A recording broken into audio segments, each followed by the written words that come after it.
What's going on, everybody? Excuse me. Wow, we're already started. Already started. All right, cool. Let me get some agua, huh? Good morning. How's everybody doing? Oh, I forgot to turn the music on. Let's get some nice daydreaming music here as we get into the Thursday morning stream. So if you're watching this on the replay, thank you so much for stopping by. I have no idea what we're going to talk about today, but it looks as though the LP rewards just got fixed. So I'm happy about that.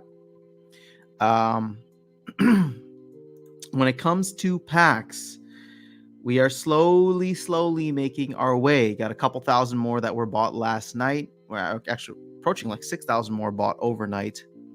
So this is gonna be interesting. I will say this, and I just tweeted it too, but I'll share the thought with you as it is. I think that whether or not Yasik is unlocked before the next town hall is going to be really important. Now, why? I don't know. And I can't necessarily get into. But if we cross that threshold beforehand, it's going to lead to this like huge hype and FOMO of everybody getting in. And then more importantly, once we get to the town hall next week, I think there's going to be a lot of exciting things discussed, especially with the two major announcements. So we do have until Tuesday of next week for this, which gives us about 5 days. And I think once we hit 850, again, I could be wrong. Maybe it's not 850, maybe it's 875, maybe it's 900. But once we cross that threshold, we'll start to see packs start flying off. And I need to grab about 23 more in order to make sure that I get at least a guaranteed 3 BCX of Yasik. Now, the thing is, how expensive is he going to be on the secondary market? I don't want people to FOMO into Yasik and buy packs. That's not what I'm trying to get from this. I'm just more curious on how much he's going to be on the secondary market and if people should just be holding up for that. I figure for myself, since I'm only 23 packs away, why not go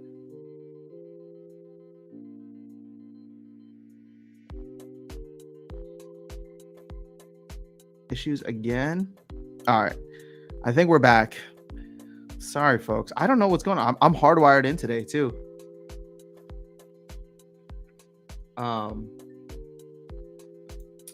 So let's see who we got here. Harris is in the house. What's going on, Harris? Virus is in the house. What is going on? Hello. Top of the morning. Yvonne, it's good to see you here. I can tell you're holding back some info. You know what's funny is I was talking earlier. I'm just like, oh, it sounds like I'm holding back info, but I don't actually have any info. I have some theories, and I just have to be in a very careful place now on whether how I share theories, because I don't want to get in trouble with anybody. Because it's like if I end up getting it right, that someone from the team is going to come and be like, "How did you know?" And I'm just gonna be like, "Well, I had a really good guess."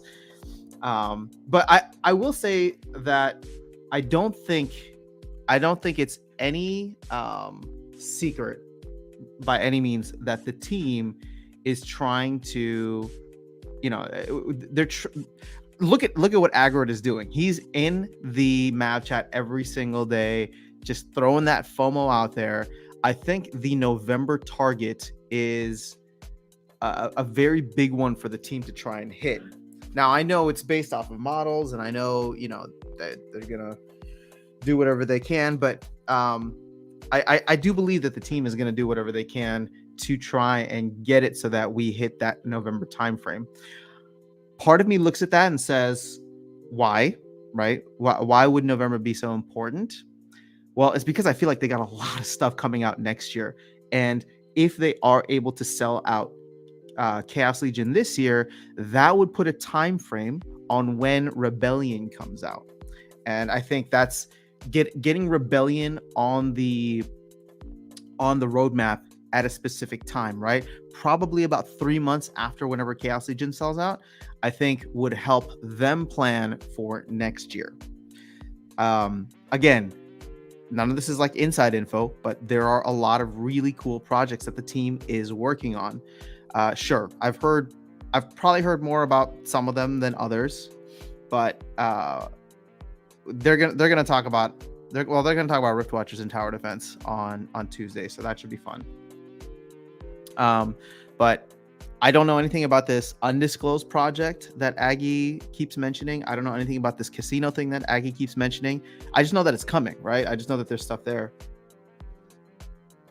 And I don't know what's going on with Warner Music, but that's something that was put out, or it was announced like in February of this year. So I don't think that they have anything necessarily ready to go with Warner, but again, I'm talking about next year. And I know it seems so far away, but first of all, happy September.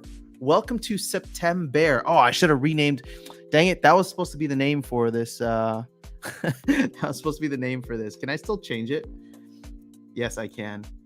All right, we're going to change the name.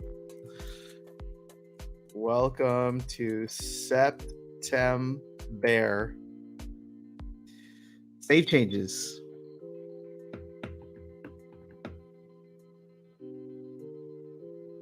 I'm curious because so this service that I use allows me to stream not just to YouTube but to Twitter as well and to Facebook. Interesting. I wonder if I should open up these streams to Twitter and Facebook as well. Could be worth it, right?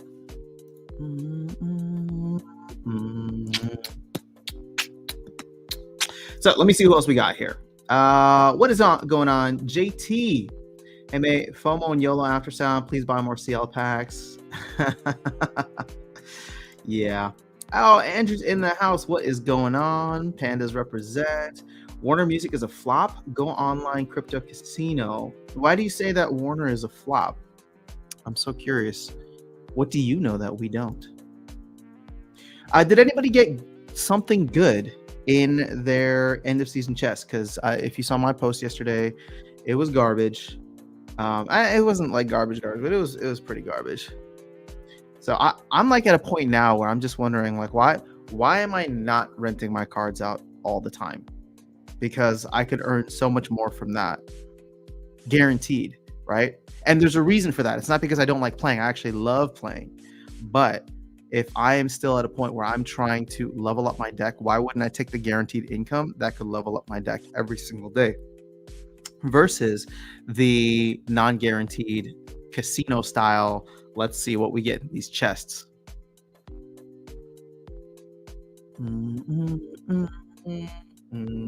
So that's what I struggle with. Clevin's here. What is going on? It's fun to play. I know it is fun to play. I mean, I genuinely enjoy the game. So Harris, so actually I gotta go back. So Harris, did you have fun yesterday? So I'm trying to stream regularly on Twitch now, and I don't know if that's always going to be Wednesday mornings, but I think probably it'll be Wednesday mornings.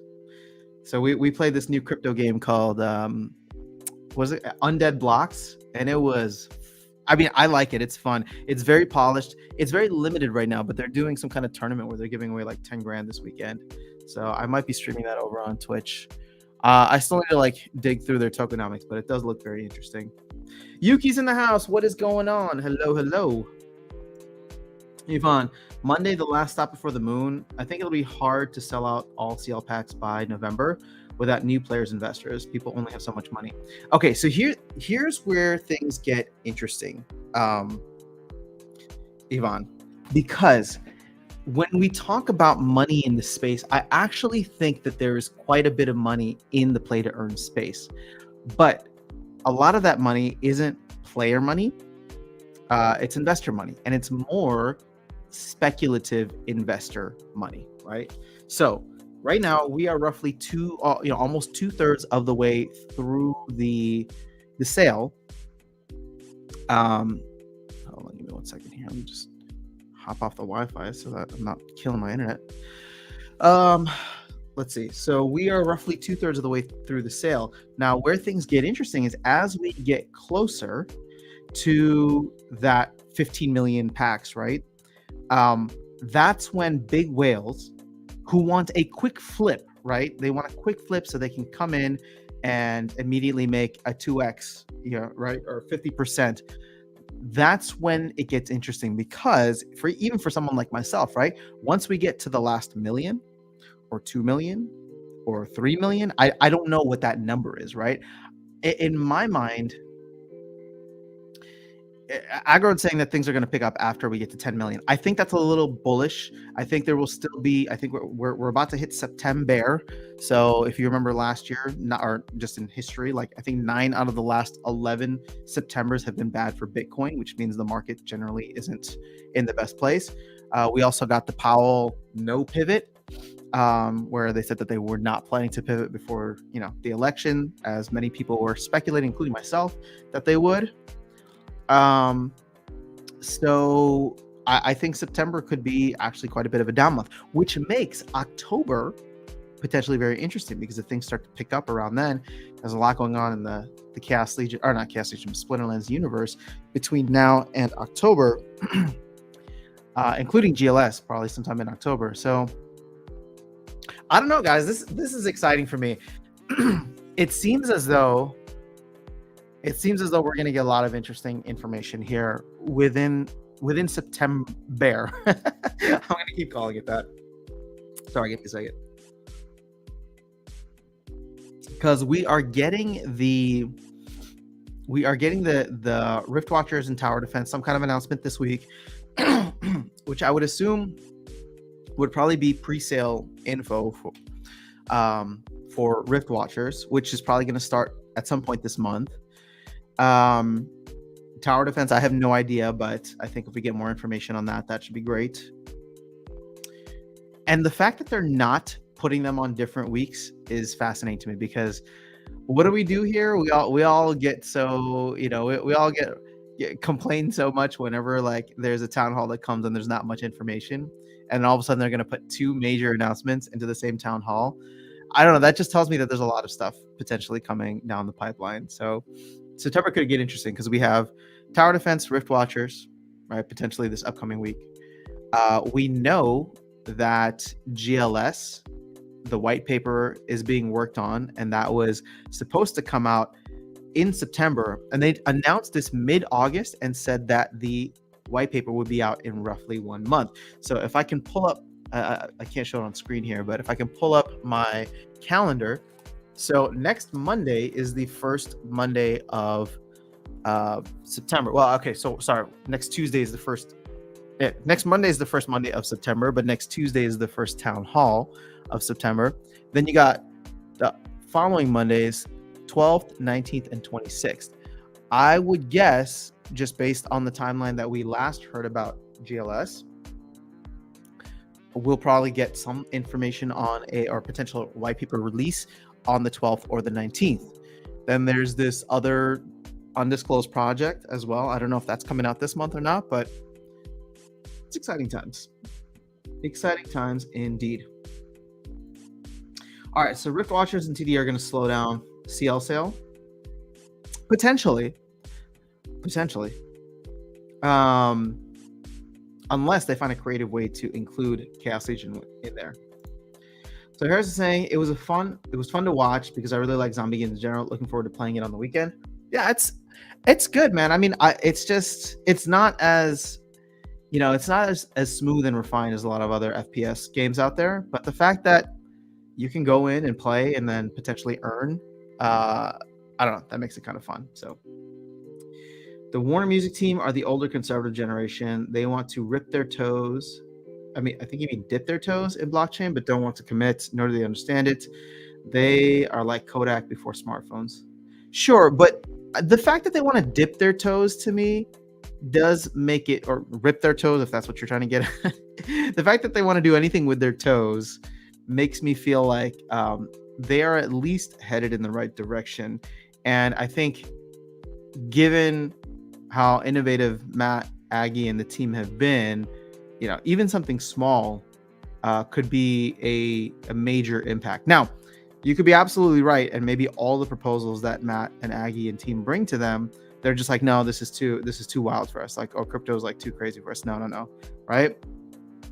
And maybe that's what the delays are. Who knows?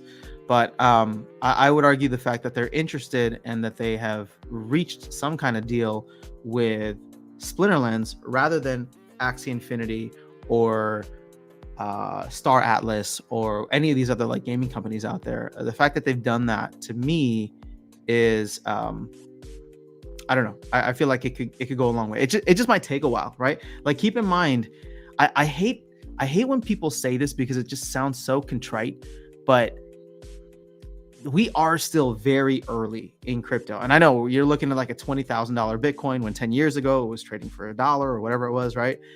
But I think, I mean, we are still very early in the crypto adoption cycle. And the fact that the macro markets have demolished not just crypto, but obviously stocks, equities, and probably real estate as well, should make for an interesting rise, from the, rise like a phoenix from the ashes whenever this market does eventually recover. And I do believe it'll recover. I just don't think it's going to happen in the timeframes that people expect. I think at the very least, we should conservatively be holding our breath until 2024 and 2025, which I know it seems like so far away, but at least gaming gives a nice way to pass the time. And the reason I say 2024, 2025 is that the Bitcoin halving, I think, is scheduled for April or May as of now of 2024. And the Bitcoin bull run that usually follows the halving is in the 12 to 18 months afterwards. Now, the Ethereum merge could pose something similar if Ethereum can kind of break that mold of, being second in command, essentially. So the merge is happening now, or in September. So it could make for an interesting 2023 if, similar to Bitcoin, the effects of the halving and the move to proof of stake are felt in the 12 to 18 months, right? Sorry, give me 1 second, guys.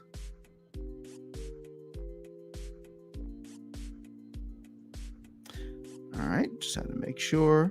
Got a message here, so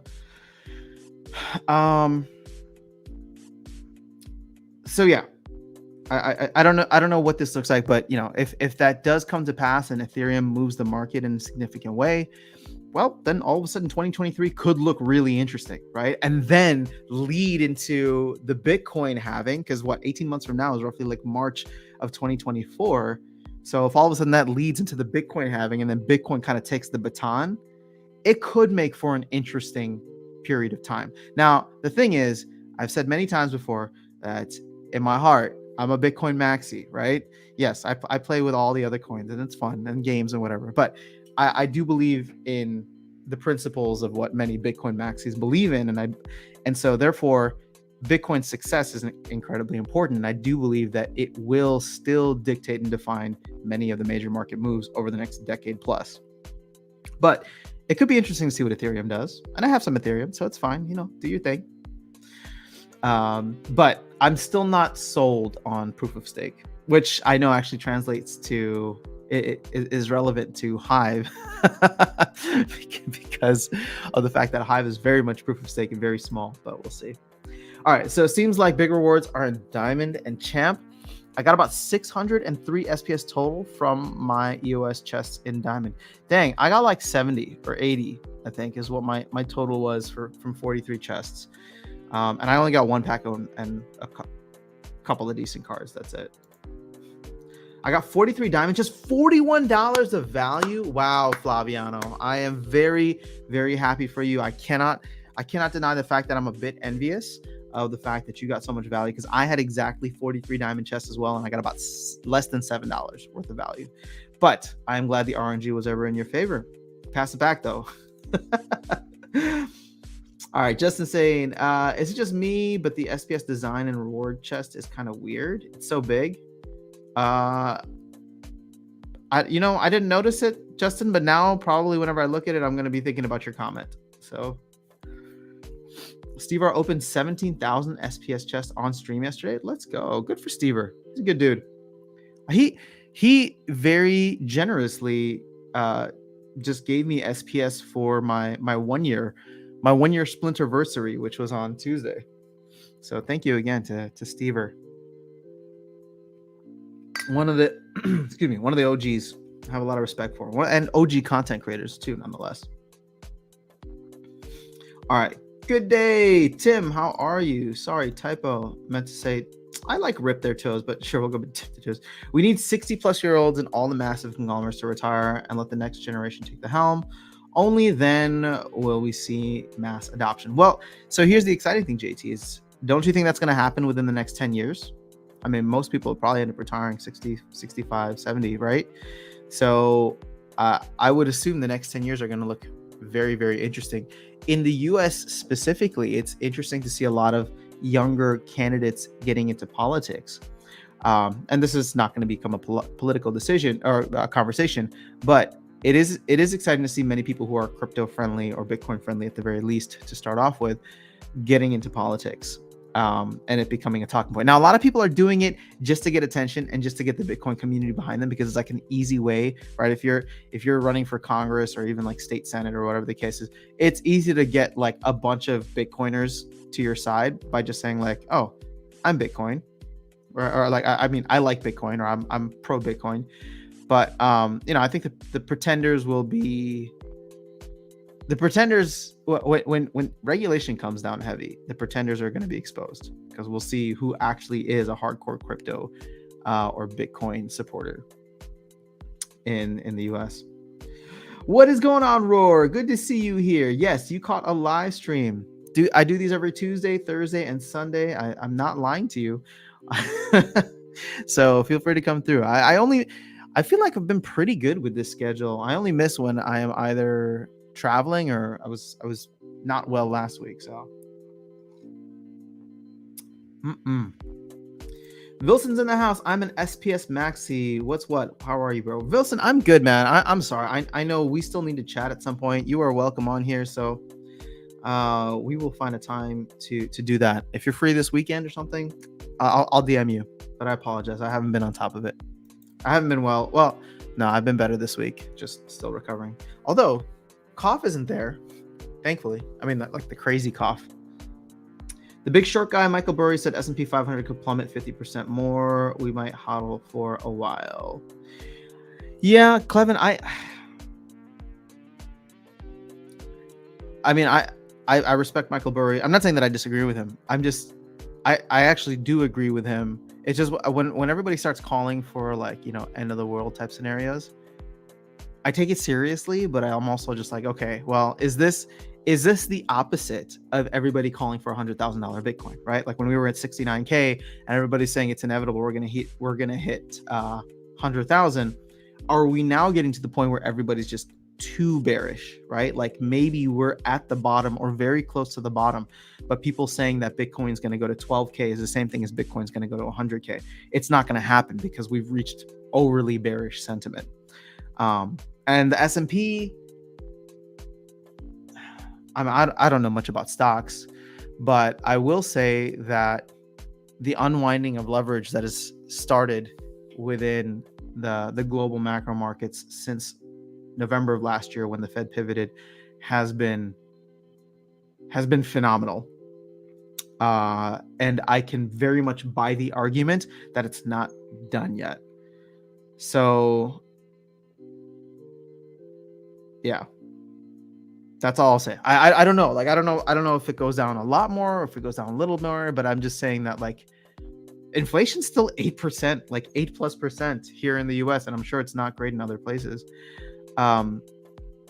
So I don't know that they're done deflating the economy. Wilson, you got less than $1 out of 47 gold chests. That's so sad, man. I'm sorry to hear that.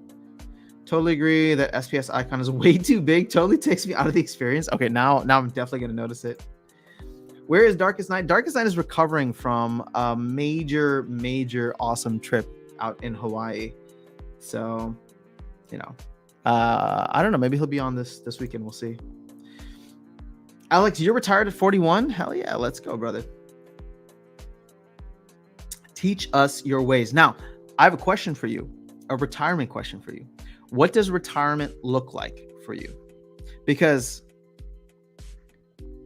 I'm one of those people where it's just like, okay, when I was working in corporate world post college, I was like, okay, I want to retire, right? But that meant retirement didn't mean like sitting on beach my entire life. It meant like doing what I wanted to do and spending my time exactly how I wanted to spend it and getting involved with projects, specifically music, right? That was the thing for me where I was doing what I really wanted to do. Now gaming has kind of taken a second seat to that, which has been super fun for me. Never thought that would happen.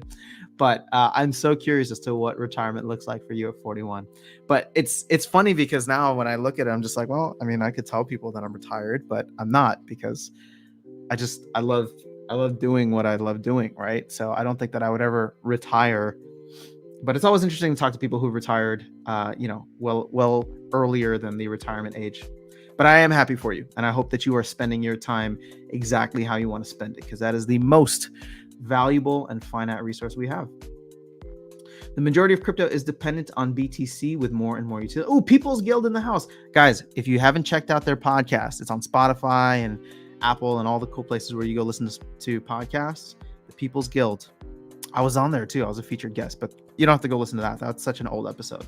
They got new stuff coming out all the time. So just want to give a quick shout out. With more and more utility coming to SPS, it'll be very interesting how it does. Yes, indeed. I agree. I don't know that SPS is going to go to the moon, because what is the moon, right? I would say that the base minimum for moon is like 50 cents or $1. And above that is just like super moon. So I don't know that I necessarily see that happening. We are at roughly 800 million tokens out in the world right now, with more and more being burned, but still not significant amounts. I mean, here's the funny thing, is that $1 SPS is not out of the question from a market cap standpoint, right? I'm not saying, and I don't want to get people unnecessarily bullish. Remember, this is the channel where we're allergic to hopium. But when you look at the market caps of games like Axie or Gala or other things, like it's feasible if Splinterlands is and becomes a major gaming platform, not just a game, but a major gaming platform. It's feasible for it to be up there with some of the other ones. Vilson, what is going on? No worries, been busy with work as well. Okay, all good, bro. Hi is in the house. Appreciate your work, but it's 1 a.m. so good night. All right, this is Don't Hurt Me Please. Yo, what's going on? Don't Hurt Me Please. I love chatting with you in Mav chat. It's been fun getting to know you and your perspectives and opinions there. Stack some cash. I'm waiting and hoping for real estate crash. Yeah, the news out of China seems very much aligned with what you are waiting for. Hi. Stuff that's happening in the banks and real estate there is quite concerning. Hi, where are you based though? Are you based in Asia, US, Europe? PG is saying, we saw one tiny tick down of inflation in July and the S&P rallied hard. The market always tries to front run things. Then Powell said it will stay the course and need to see one more month. And we're dumping hard again. Basically, it just comes down to if our next few reports have inflation going down or not. If it continues better, this will be the bottom. True. If inflation does start going down, I think that we'll eventually start to see the pivot happen, right? But many people are relying on something to break.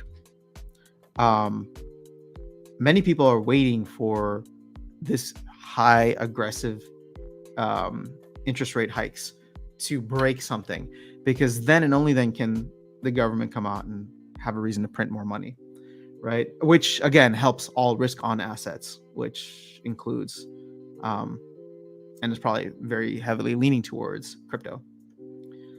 But I don't know. I mean, I don't know that that's necessarily the best thing. It's just like, why break something and then throw in another Band-Aid that's just going to create more inflation in another 2 years, right?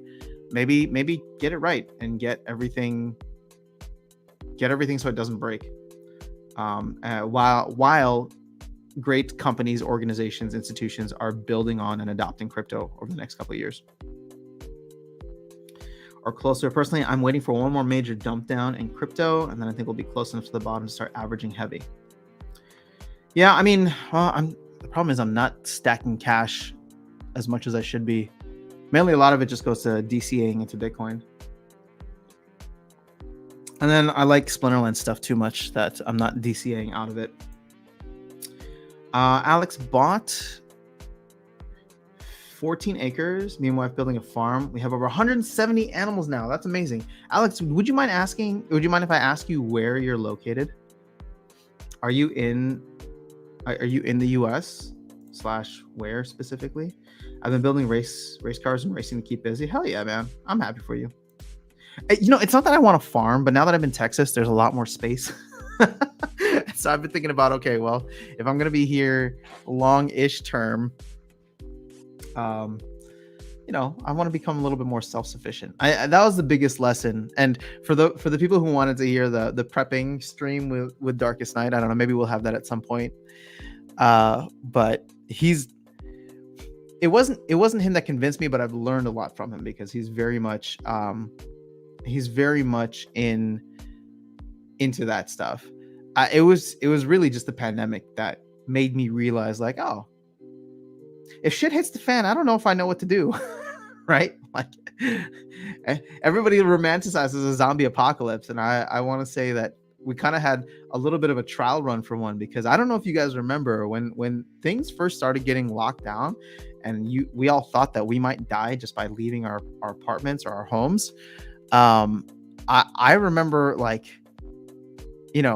I was like looking at grocery deliveries and them not being available for days, right? Like, and I like, at the time we were just trying to go through and be like, can we get like some kind of grocery delivery, or can we get whatever? Like, and it's just like, I looked in the cupboards and fridge, and it was just like, oh, we got food for maybe like a week at most.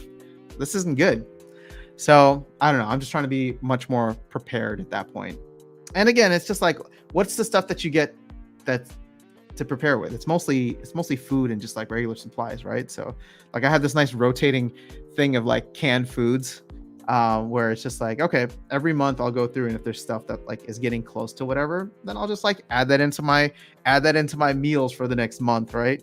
And then go and buy something to replace it. So, but we're not even talking about crypto anymore. What are we talking about? Have you been working on a lot of music for Splinterfest? I'm so hyped. Ooh, Yvonne. So I'm not sure what I hate to do this because the team does it all the time, and I'm sure it just irks the community. I'm not sure if I can say whatever I can. Here's the deal. I'm pretty sure I can tell you that I'll be performing at Splinterfest. I mean, I'm working on new music literally every week for them for the what's that called? Lore stuff. Now, I'm not working on anything specifically for Splinterfest, but some of the other team members who are incredibly talented and do not get enough recognition, they are working on some great stuff for Splinterfest. I'm excited for them to show that off and for that to be a part of the event. And yeah, I mean, for me, I'm working on like a set, right? Like creating a good like set experience, like music set.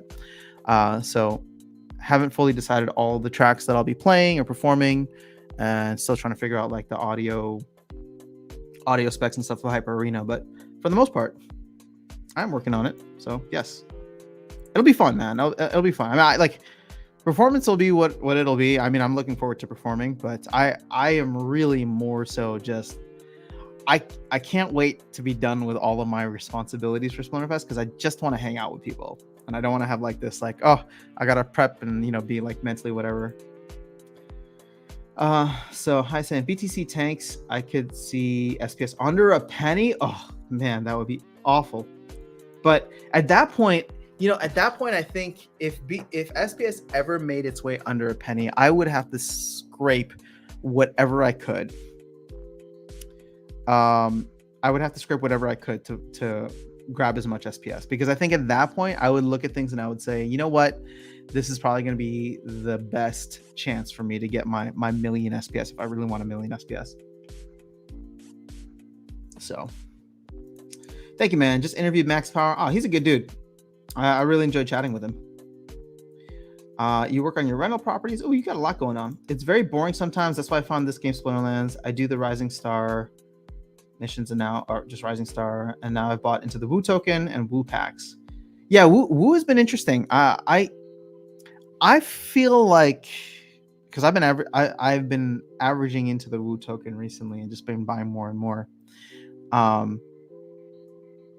I like where Woo could potentially go. Now, I don't know if the team is let me put it this way. I don't know much about the team outside of the person that I spoke with, Bookerman. I think that the team could be very good, and I like seeing teams build in bear markets. I especially like the fact that they are using Splinterlands as a very close template to what they're doing. Their game is going to be it is going to be different in a sense, but at the same time, a lot of the way that they've structured things, right, like their white paper, their tokenomics, is going to be very similar to Splinterlands. And I think part of me looks at that and says, okay, well, is this what it looks like to get involved with Splinterlands back in 2018? You know what I'm saying? Now, they're doing things in a little bit of reverse order where they don't even have a game yet. They don't have the cards are just, there's just a couple cards and stats, whatever, but they've already launched their governance token. So I am curious to see how that evolves, but I'm willing to wait, a couple of years and see if they look like Splinterlands does. Not this year, because Splinterlands has changed, but if they look like Splinterlands did a year ago, even in a year's time, right? So that could be really interesting. Plus, I like the fact that they're like a micro cap right now. The Woo token is a micro cap. It's not even at 1 million. So actually, can we go there?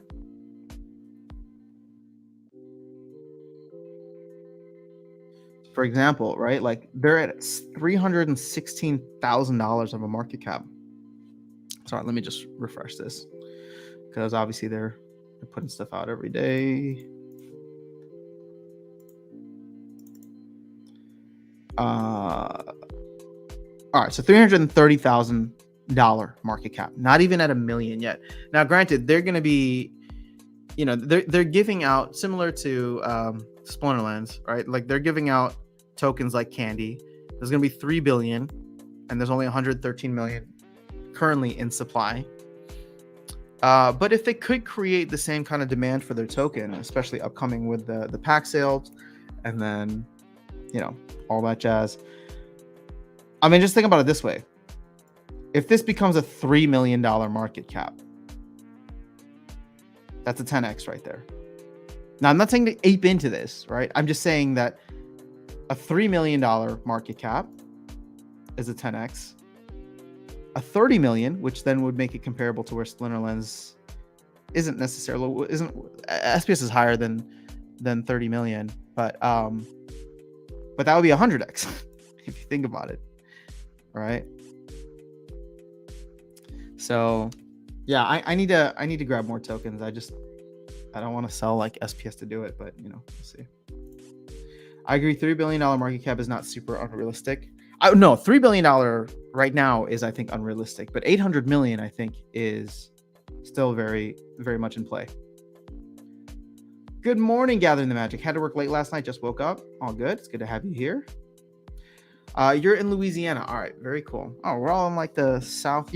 I'm actually not that far from you, Hi. I'm in Houston, so right near the border, I think. What is going on, Coffee? It's good to see you here. China's very concerning, tearing down ghost buildings. Yeah, if you're following the real estate and banking stuff there, it's interesting. Yeah.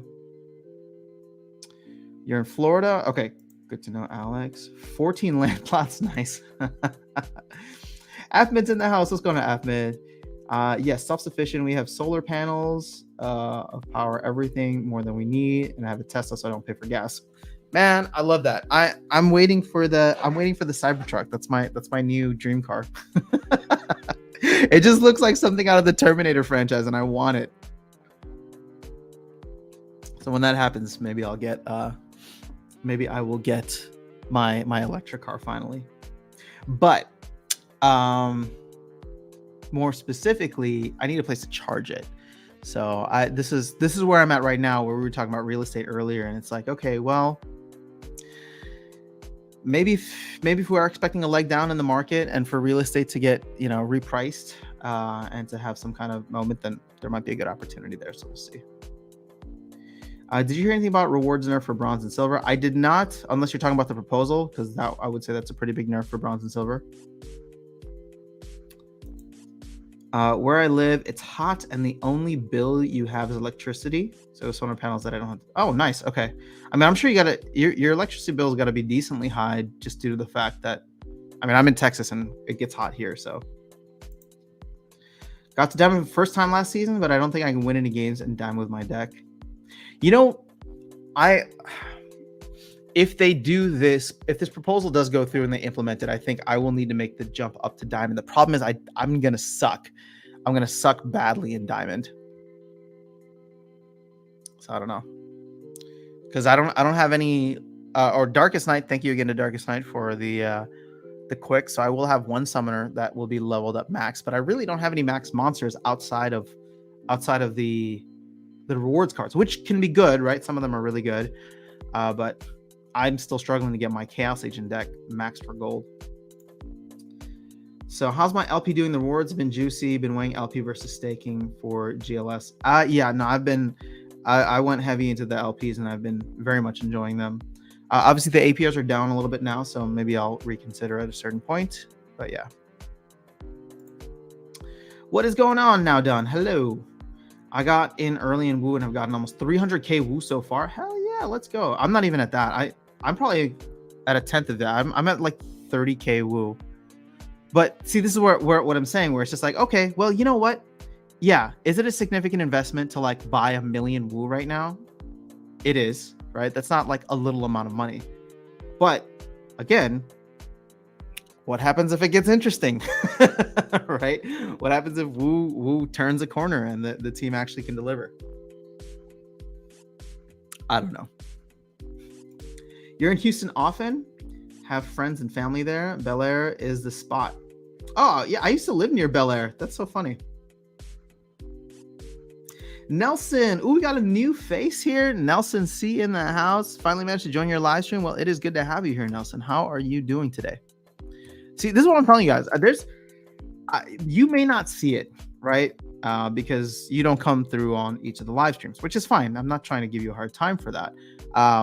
I just appreciate the fact that you guys are here. But since I am here, technically every live stream, since I'm doing them, I feel like I see a bunch of new people all the time. So, for example, Nelson, when did you get into the game? And is there anybody else here, if you're willing to comment, who has gotten into the game in the last 3 months or last 2 months, we'll say? No, 3 months. Sorry. Like ranked rewards end of May. So summer of Splinterlands, essentially June, July, or August. Did you get in the past 3 months? And what has your experience been like? Nice, Yvonne. Going to be a Woo whale. Let's go.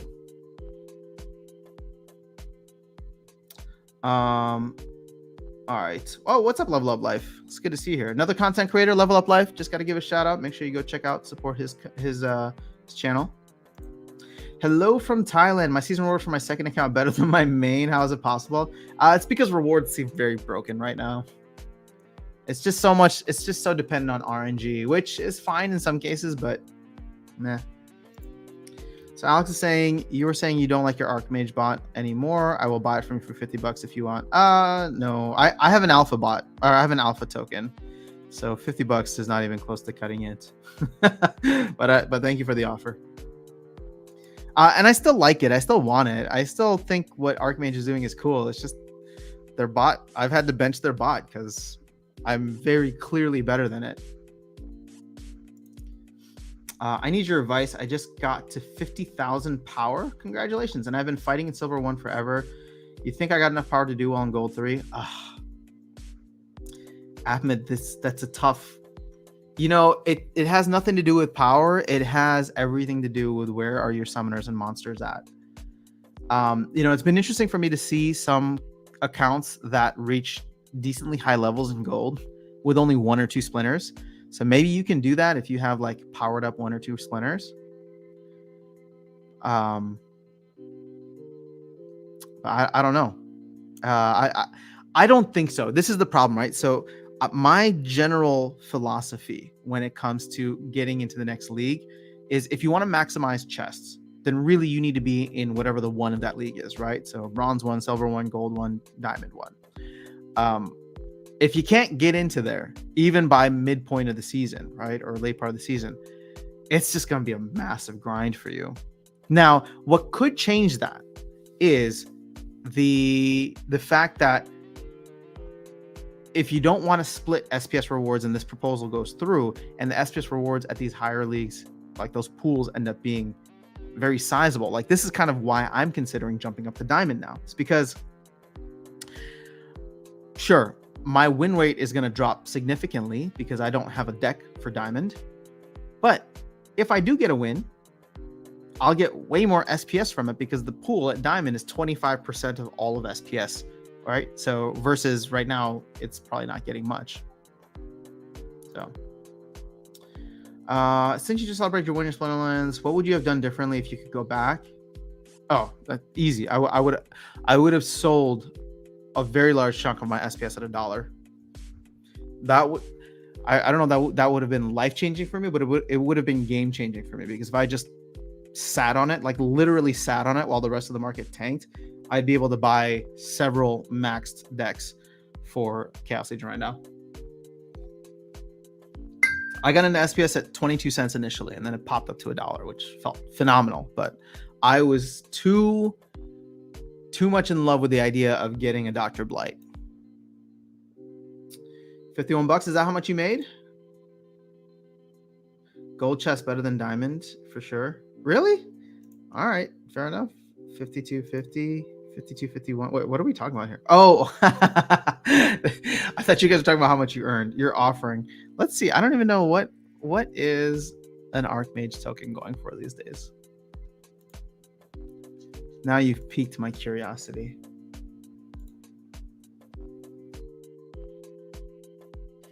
So Archmage is going for $100.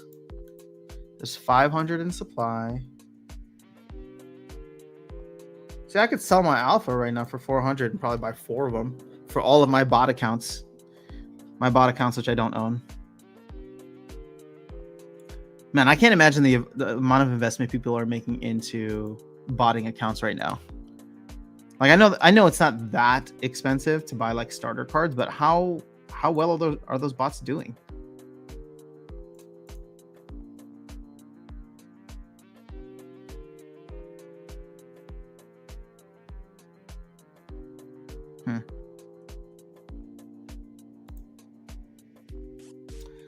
Gold chest better than diamond chest. Gotcha. Okay, I got all summoned to level 2. Oof. I mean, this is gonna be tough, man. You don't even have silver max summoners just yet. I'm not a big fan of the strategy, but I think it is actually a viable one where you just go heavy on like 1 or 2 summoners, or 1 or 2 splinters, I should say, rather than trying to like, get all of them to level 3, then get all of them to level 4. 53. Oh, it keeps going up. 53.01. Well, we'll see. We'll see how long this auction can go on for. Yeah, Mitchell, my end of season rewards were garbage too. Too rich for me. I'm out. Won't cut it in gold. Most are level 6 summoners. Yeah. I mean, I've seen some level 5. Again, it depends. Thankfully, my deck is strong enough that I don't spend much time in gold 3. I'm usually back up into gold 2 relatively quickly, and then fighting my way into gold 1 by middle of the season. So I don't know what gold 3 looks like. It might be filled with, under-leveled summoners, but I couldn't tell you. Trying to earn gold chests every season on my main, but stay in silver for daily chests. I'm doing the same thing just to level up. Earning diamond chests and playing in gold for the most part, but we'll see if this proposal passes. Should we take a look at it? I'm so surprised at, oh, look at that. It keeps going up. 16% dissenting. This is significant to me. They're like halfway there to not to rejecting the proposal.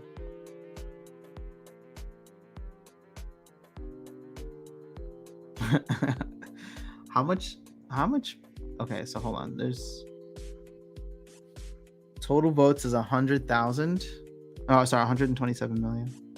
I mean, I could cancel my unstaking, and because I'm unstaking all the time, so I have more SPS than this. But I could join the movement against.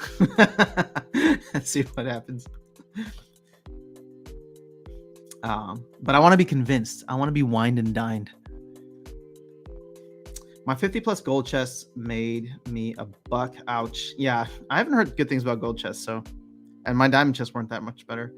You got an alpha token as well. Yeah, Yvonne, see, the reason I got an alpha token because I was just like, all right, well, clearly Archmage is like the darling of bot services right now, which is so weird to me. Again, I like the team, I like what they're doing, but it's the community sentiment was baffling because it's just like, we don't like bots. Oh, but here's a good bot. And I'm just like, there's no such thing as a good bot. All bots are the same in my eyes. I'm not saying that all bots extract value. I'm saying that all bots have the same incentive structures as people. So it was just funny to see people getting all excited about it. So I was like, oh, yeah, sure, why not? Let me get an alpha token. See if they reward people who get in early on this. Would not buy Oceanus at $30. Oh, Yuki, I was buying Oceanuses at $50. It was a lot. And I bought too many of them. Sell your Archmage beta for 2 plots of land. Maybe. I mean, the thing is, what sucks right now is my Archmage bot is doing jack. It's literally just sitting there. I mean, if I forget to play for a bit, then it'll come in and just play a game or two, or especially like overnight. But for the most part, like I'm going in and playing the battles. From your point of view, $1,000 buying worth BTC, ETH, SPS, DEC. I don't know. I can't give you financial advice. You got me. This is not that kind of channel.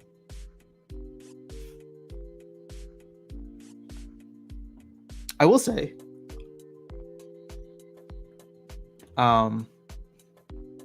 it depends on what your risk tolerance is, right? Like what your risk tolerance and time frame is. I don't know what's going to happen with BTC. I don't know what's going to happen with Ethereum. I think there's a lot of interesting things happening with SPS, but I also know that SPS is very much susceptible to market forces. So SPS, if September ends up being a bad month and SPS sees a 30% decline, let's say Bitcoin goes from 20 to 15, right? And we see something similar happen with SPS. Well, then all of a sudden SPS drops from, was it 5 cents to 3 cents now? And then maybe SPS, if you buy an SPS when it drops to 3 cents, it does a 2x, right? It beats the market and does 100% gain between now and October or end of October. And all of a sudden it's just like, oh my gosh, look at that. SPS went up 100%. This token is on fire, except it's still at 6 cents, right? So I don't know. Do you ever think about selling everything and becoming a professional liquidity provider? I mean, I'm making good chunk from LPs, but I do enjoy playing the game, so I don't think I'd ever want to sell everything here. That being said, LPs are going to be, they'll be lucrative for a bit, but we've obviously seen a lot of the rewards start to come down.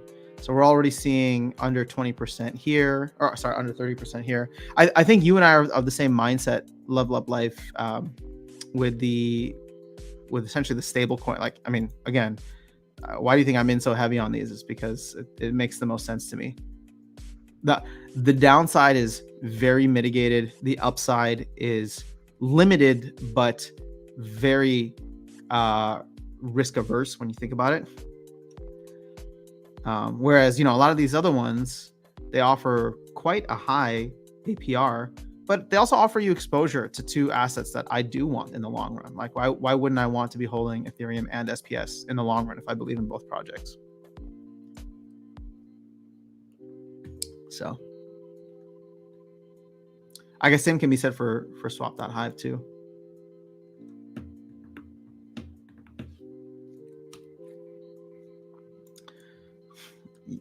You can, yeah, I see Culpy remembered. I don't think I ever bought one for $50. Let me be honest. I think I bought them for under $50 because $50 is like the threshold where I was just like, I'm not going to buy any above 50. I'm going to buy them for 42 plus, 42 to 49. Yeah, spending $300 on 10 Oshanas was my biggest mistake. I spent way more than that, unfortunately. Not to flex or show off, because it was a big mistake. So, what is a PKM token mainly used for? Let's say I'm grabbing some at a penny. I mean, if you're big into the Peak Monsters world and ecosystem, it has value there. I like what Peak Monsters is doing, but I'm averse to getting too many tokens. So the general sale for Archmage should be soon. Yep. I wonder what that's going to do to the Archmage token value. I'm going to drop like crazy. I feel like battling many, many good human players this season. You feel like you did, or you want to battle many players, human players? Another good strategy is to buy monsters and rent summoners. Actually, this is a smart move. Chris is right here. Not selling my vouchers at $20 was my biggest mistake. Oh, yeah. I mean, I was getting so much SPS when it was at $1. I was getting so many vouchers when they were 20, 25 bucks, but I was not selling at all. Early is very difficult. Yeah, that's true. You can check my custom silver bot deck at the Davi Llama. All right, thanks, Ivan. I'd be curious to see how much getting into that deck. Actually, since you've invited us, let's check it out.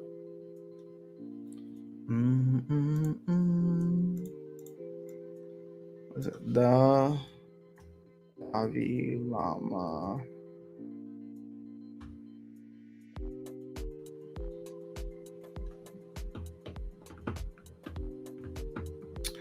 Did I type something wrong? The dash Davi Llama. It says you have no cards. Okay. Figure it out later. I still need to vote. Make sure you do. Since my main deck is mostly maxed for CL, I threw some extra gold and other 1BCX cards into an account. Okay. Yeah, maybe I'll do that. I don't know. Rentals seem to be kind of garbage right now, but hello, what do you think is best to buy now? Land plot, spa, or you mean SPS or cards? All right, Emmanuel, since this is not financial advice, I will ask you what it is you want out of this game. If you're an investor, I'd probably look at buying SPS. I think it has the most upside. If you're a player, I would buy cards because you can play with them. Sure, there's an argument to be made that some cards have high return potential, but you know, if you want something passive, I would still go with SPS versus cards. Granted, you can rent cards out, so some people look at them like digital real estate. And if you want to be very speculative, you can buy land, but I don't think common lands are going to be worth 180 bucks or whatever it's going for right now. I voted against with my accounts. I think it will hurt player growth too much. Good argument, Virus. I don't think that anybody can say you're wrong necessarily. You guys are buying O'Shaughnessy's. I was just renting one. Yeah, bought too many. What is the best summoner for gold? I have max silver level summoners. Kelly, I think, is still one of the top ones. There's a reason she's the most expensive. And like even for me at Diamond, now I'm looking at, okay, if I'm going to max a summoner first. Granted, I already have quicks, but if I'm gonna do summoner first, I should probably go with Kalia. When I got down to like $3, I purchased O'Shaughnessy's to level up. Smart move. I mean, they were less than $2 for a time, which was nice. Got to shoot, man. Great being able to catch up for sure, dude. Take care.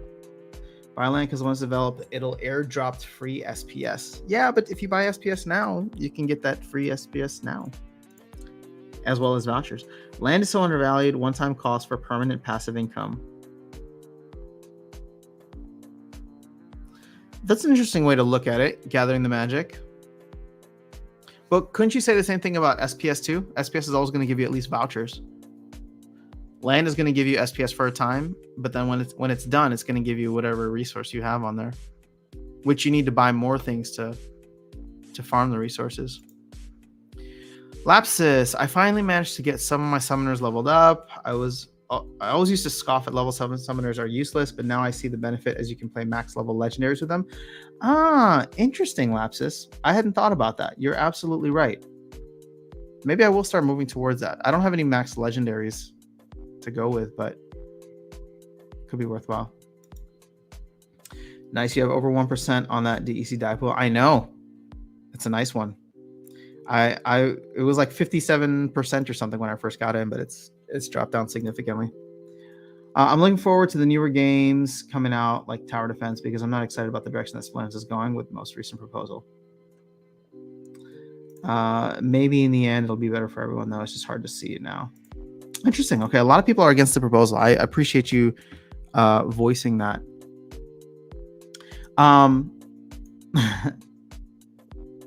Let's see.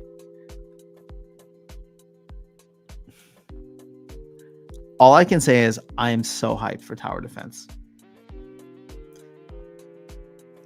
Again, I can't share anything outside of the fact that I'm really excited for it. And I hate to do that to you guys, but I'm not saying to FOMO in, or I'm not saying to like do anything crazy.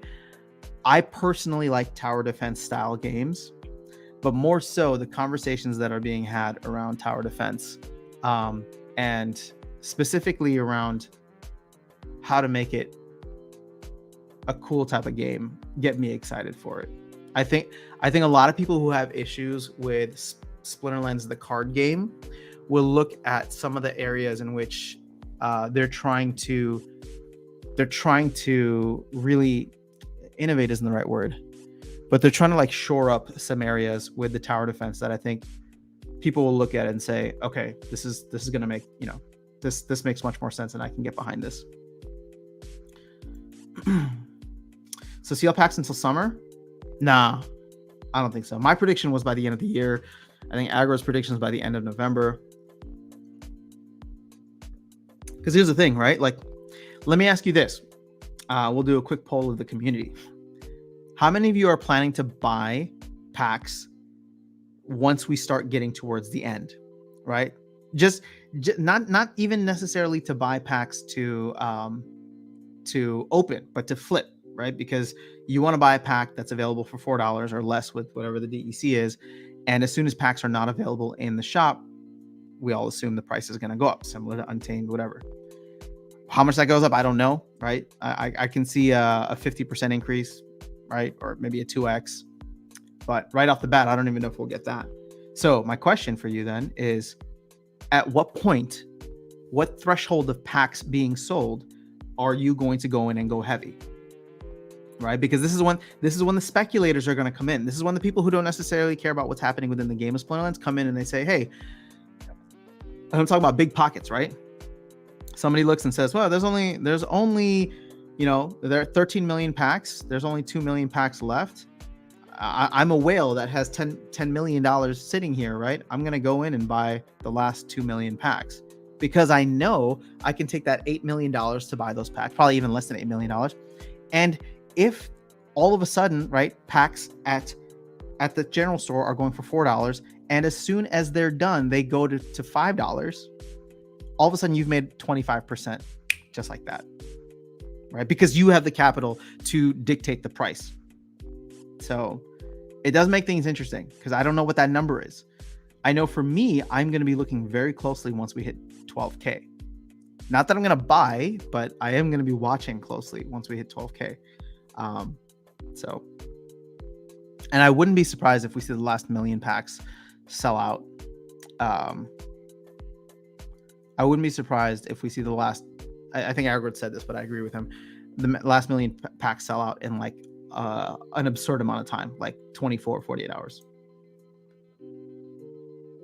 Because again, it has nothing to do with how slow they've been going now. And it has nothing to do with players in the game and how much capital they have. It has everything to do with the amount that is out there in the play to earn space that can come in and make a speculative 25%, 50% return on their investment in 2 weeks, right? So watch my vid on land I just did. All right. I'm going to dive deeper into buildings and totems. Very cool. Guys, make sure you check out and support Gather the Magic. Great content creator as well. Hey guys, what's going on, Max? It's good to see you here.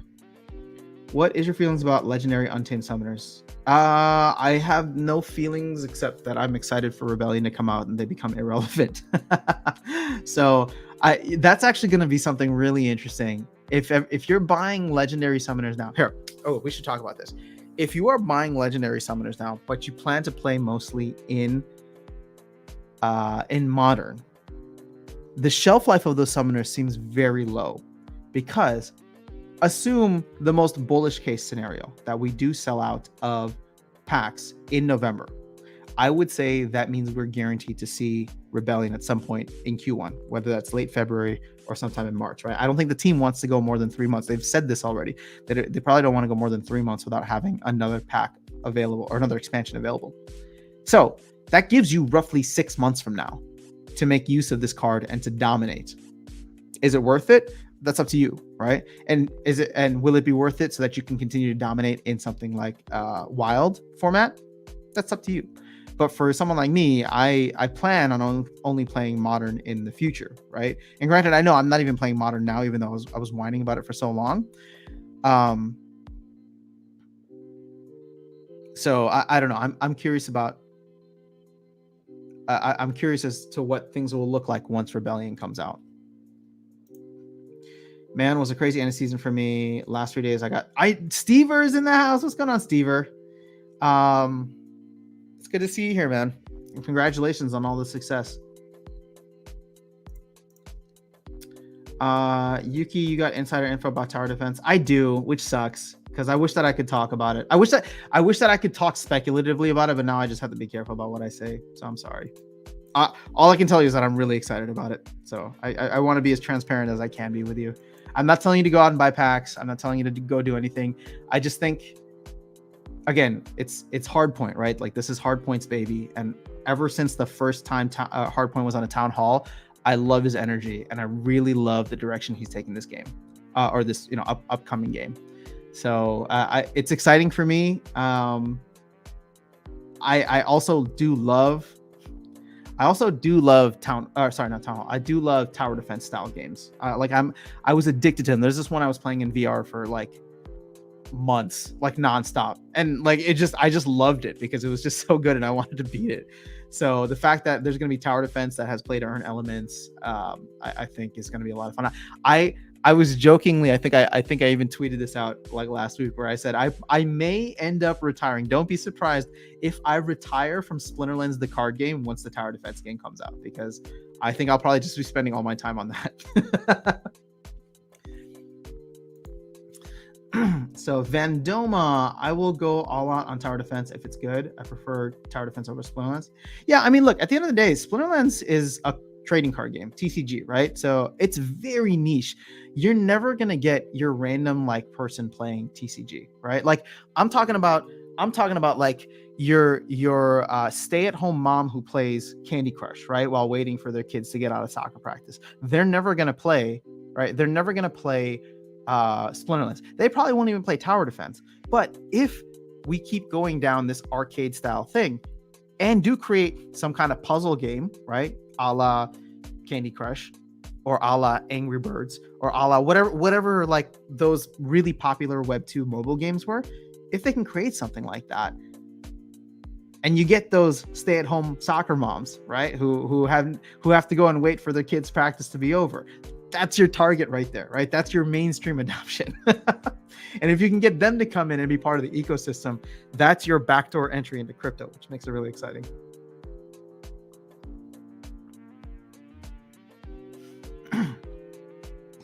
So yep, I got 17K chest one day, 2K the next. Wow, that's awesome, dude.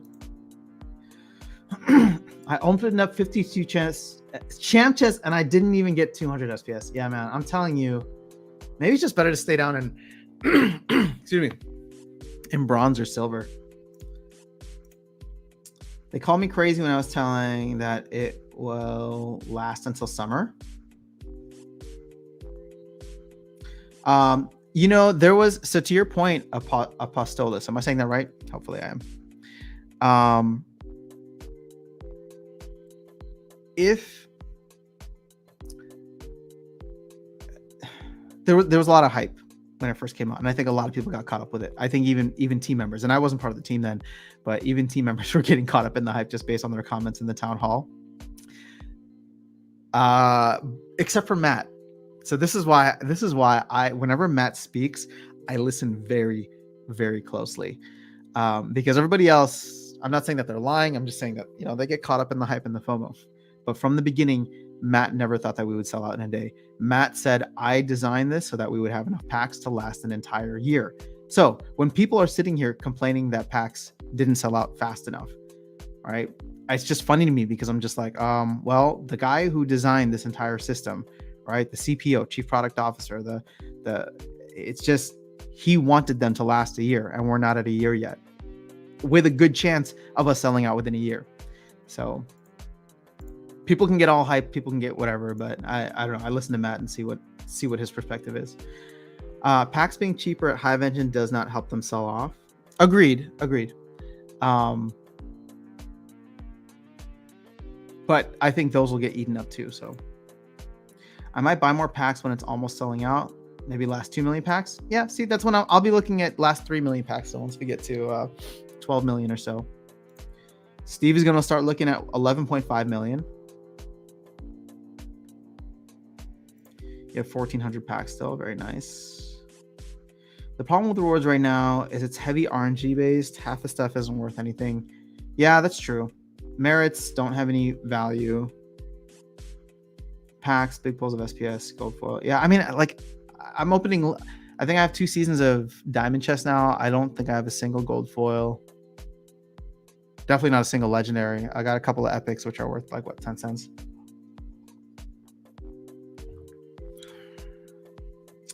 Emmanuel Martinez, do you think creating a guild is worthy while the cost of leveling up is high? Level 10 guild will cost you 15K if DC turned to its intended peg.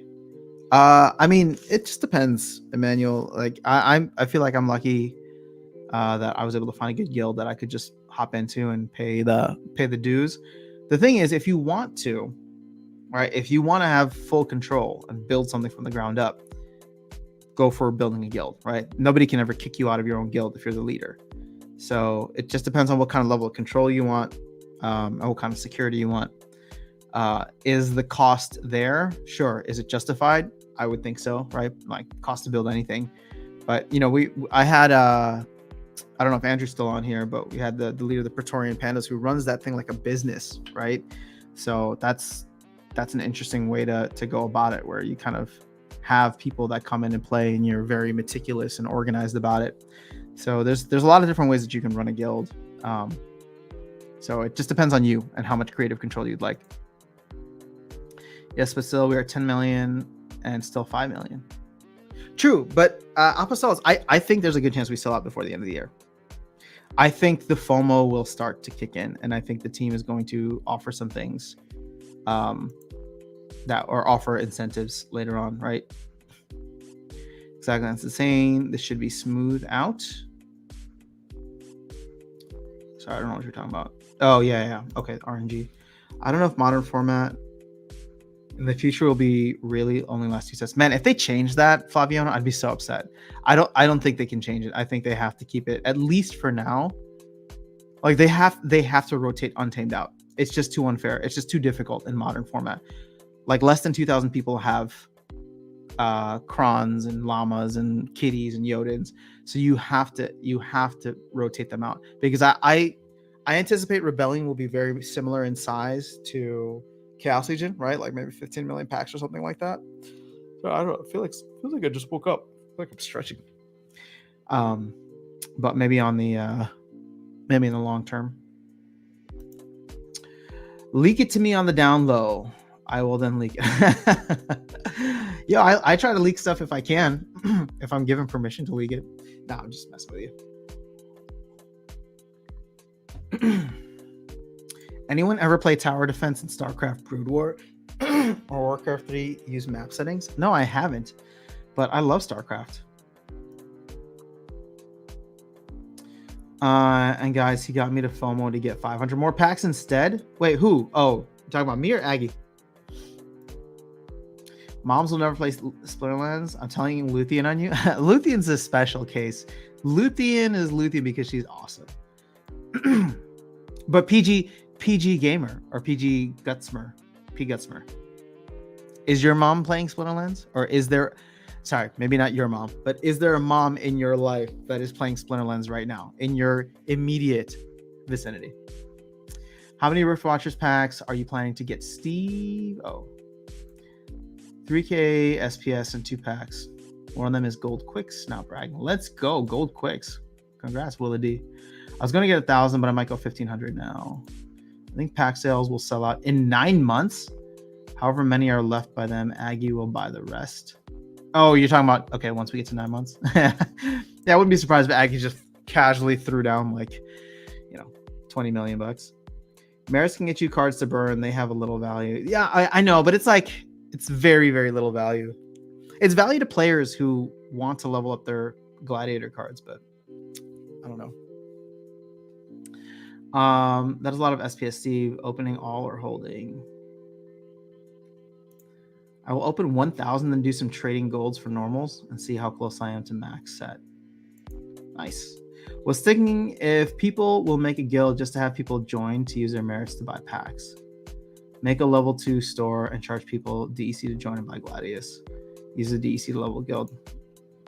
Interesting. I mean, I don't know if that's the best business model, but it's an interesting approach. And actually, what I love about this game is the fact that you can do whatever you want gathering Magic. So if you can find a viable business and enough people who are interested in that, go for it.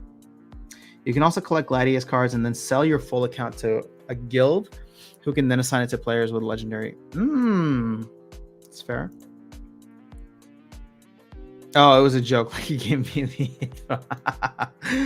Oh man, I wish I could. I have a feel. Steve, are you going to Splinterfest? You plan to be there?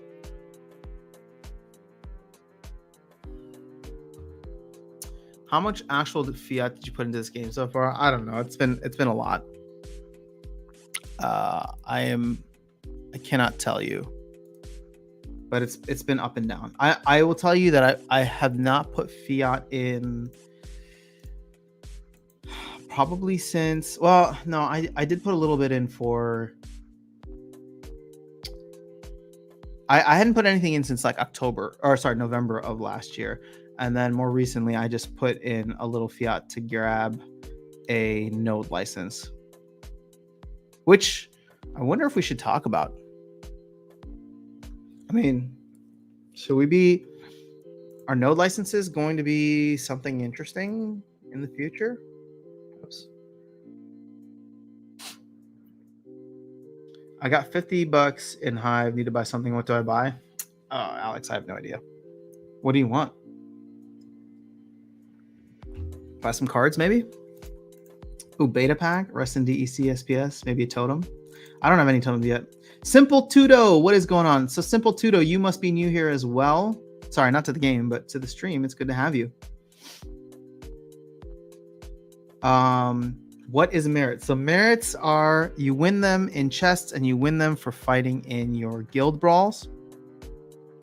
You can go and buy gladiator packs or gladius packs. I think it costs 2,000. Yeah, it costs 2,000 per gladius pack. So once you get 2,000 merits, you can go and buy it. Now you can't use this in rank rewards, but you can use them in gladiator battles. And I think the team is working towards getting more utility to gladius cards in the future, whether that's land or tournaments or whatever. I don't know, but a lot has been discussed. But these are all the different cards. Actually, let's go to all cards. Nope. And so yeah, you can use them, and they're pretty good. Actually, some of them are quite dominant. Hold on one second, guys. Yep, I went for a VIP ticket. Then I won 30,000 SPS rigged. Oh man, they knew it. They wanted to reward you for being one of the people who got a VIP ticket. Vilson, yes, I did get a node, and yes, I am considering getting another one. I feel like once SPS goes live, okay, let me explain why. This is not financial advice, but once SPS goes live, The APRs for this should shoot up relatively high. It has stable value in the sense that the value of node licenses is also going to jump, right? Like kind of the floor price for nodes. So not that it'll always be up, but it has much more downside protection to it. There's only 60,000 of them. They give you good rewards. And yeah, I don't know. It just seems like it doesn't have the same kind of upside as something like SPS, but it's much more conservative on the downside. And I like that. Plus it gives you whatever, like 80, 90% APR once you get, once SPS rewards go live.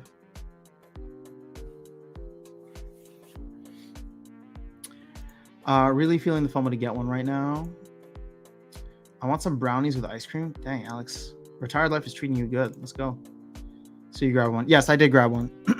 Steve saying I have 2 nodes and some of you make me want a 3rd. Yeah, I mean, I want to grab another one. Where I get that capital from, I don't know. Maybe I'd pull it out of LPs, right? LP rewards have gone down quite a bit. So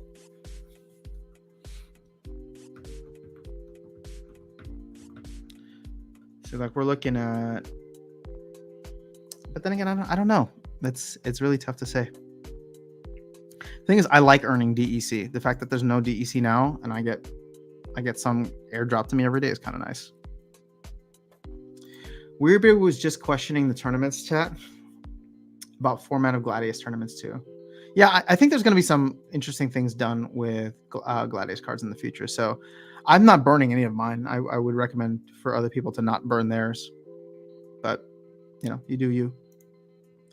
As far as I know, the more nodes there are, the less SPS you get. Yeah, the more nodes there are, the less rewards you get overall.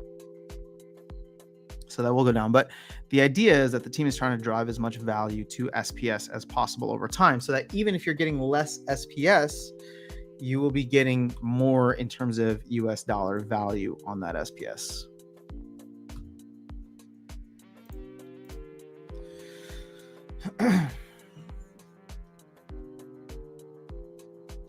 $0.054.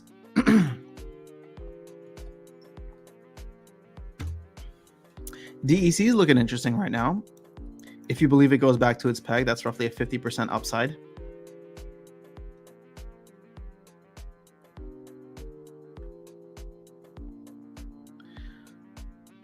I just think DEC is always actually going to have trouble staying at its peg, especially in between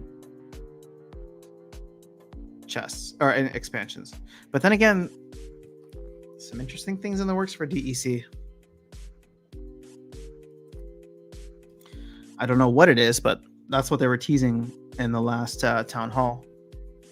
So I feel like it could, I mean, Rift Watchers we know is SPS related, so it could be tower defense related. Because Aggie was saying you will want SPS, vouchers, and DEC. So keep stacking them nodes. I read that in Tales from the Cryptmancer's voice. Keep stacking them stats, or stats, whatever he says at the end of his videos. Or whatever that little monster says. Oh no, he says keep stacking those stats. Is that what he says? And then there's like that monster or goblin that like laughs. More that are sold, less you get, but the more you have, the more you get. So if there's FOMO, there's likely to crash the APY soon after. So here's what will be interesting about node licenses is there's going to be, in the same way that we get with like packs whenever we reach like 1 million threshold, I think. Actually, this is going to be more than that because it's going to be between it's almost like between expansions essentially. Once we get close to selling out these node licenses, there's going to be a massive rush in. Now, why is that? Well, as of right now, when you buy a node license, right, it's $3,000 1,500 of which is guaranteed to be SPS. You need to pay 1,500 in SPS. The rest can be paid in vouchers, which many people actually end up getting for free, or you're buying at a significant discount right now, right? It's 50 cents or whatever. But a lot of people end up getting vouchers for free. So the investment really is 1,500. That's why when you look at where licenses are on the secondary market, they're not priced at the floor price of $3,000. They're priced near a floor of 1,500, right? Because somebody here might have, I don't know why or how you'd sell it or whatever the case is, but they sold it here for almost $1,600. I have rarely seen one go for less than 1,500. I think I saw one go for less than 1,500, but only when there was a big leg down in Hive, right? So all of a sudden Hive jumped down in price. So someone thought they were selling it for maybe 1,600, but if Hive goes down 10%, then all of a sudden the price of, or the value of Hive goes down 10%, and somebody comes in with fiat, buys the node for $1,440, right? That I think was the only time that happened. So, what happens when we sell out of the remaining 1,700 is we go to the next tranche where it becomes $2,500 in order, $2,500 required of SPS and $2,500 worth of vouchers, right? So all of a sudden voucher value goes up to $5 at that point in time. Now, I don't think that's going to do much to the voucher price in terms of like keeping it close to $5, but the $2,500 of SPS becomes significant because now nobody really should be selling their license for less than $2,500. Now, let's say you bought your license in the pre-sale for $1,000 and you want to sell it for $2,500, just right there at the bare minimum. Sure, great. You make it 2.5x, right? But there's not going to be that many people buying it.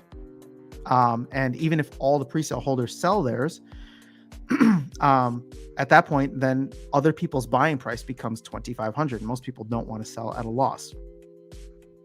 So the general thinking here is that if you buy at 1,500 plus whatever vouchers, you will be able to then have a floor price, excuse me, or potential flip opportunity of, what is this, 66%, right? Because you can buy the license essentially for $1,500 or as close to $1,500, and then you could sell it at $2,500 at the floor price of the new tranche.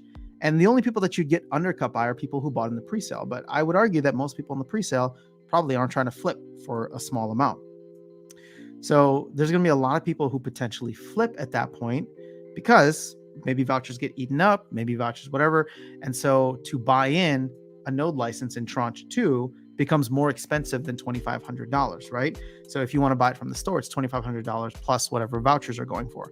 And even if vouchers are going for 50 cents each at that point in time, that's $27.50, right? So you could easily undercut everybody. You could easily undercut everybody and sell your node license for $2,000. And somebody would jump on that because the floor price should be around $2,500. But you buying it at $1,500 just made a 33% gain like that. So how many people are going to be speculating and buying just to try and undercut the market? I don't know, but it's appealing to me. So I have to imagine it's going to be appealing to many others as well. Would be cool if you could rent out Gladius cards from Merits. Actually, it'd be dope. But I like the fact that they're soulbound. Putting liquid SPS into LP and I'll buy a node when I earn enough. All right, fair. So let's be careful with impermanent loss. Icy Flow, it's good to see you here.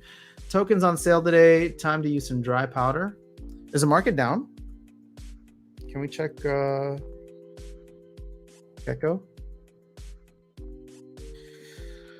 Look at that red.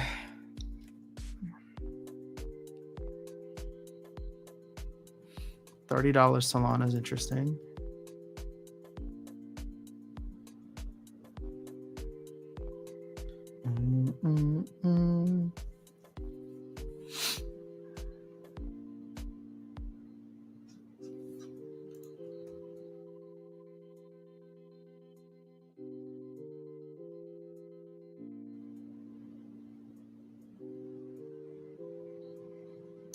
So we have, where's this on the daily? So, okay. We're down about 5% on the week, 20%. Look at that. Yearly. Woo. See, we haven't hit max pain yet. This needs to go down to 99%. That's what happens with altcoins.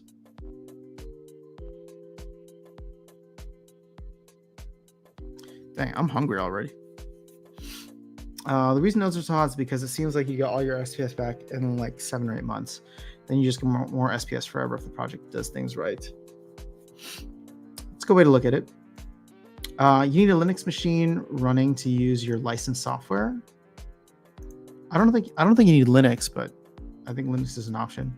He says he should say keep stacking those packs. You'll need a Linux server when it's time to run, but you can run from a lot of places to run. Oh, you do need a Linux. Okay.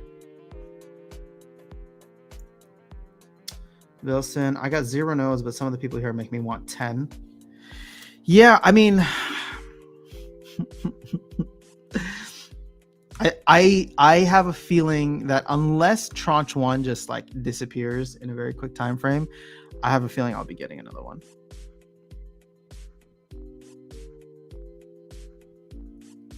Like I played the liquidity pool game and it was fun.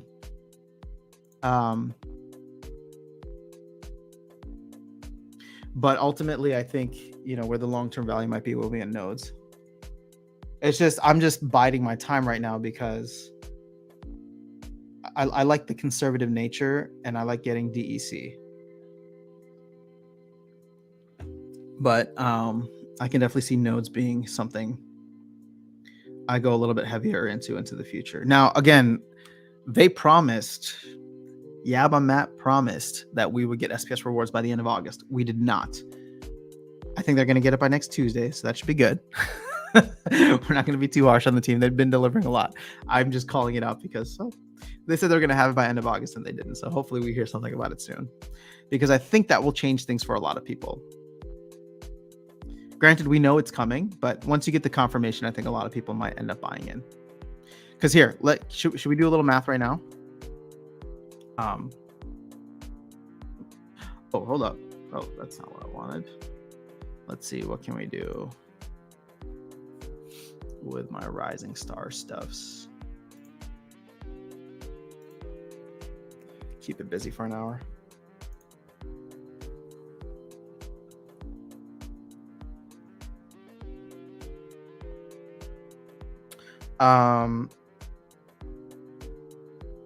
Okay. Oh, actually, you know what? Screw it. Let's just go to Peak Monsters and they're gonna make me log in again. Sorry, give me 1 second. I don't know what this stuff shows whenever I try to log in, so. Yep. This better be safe than sorry.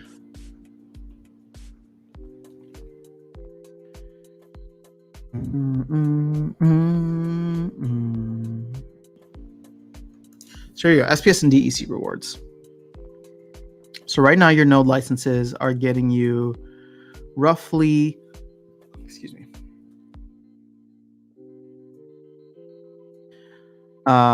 node licenses are getting you roughly 64% APR with the amount of nodes sold.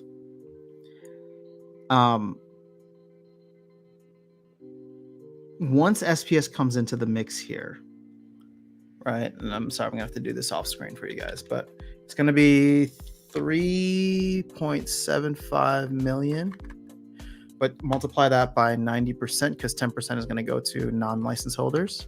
So 3.375 million per month SPS, right?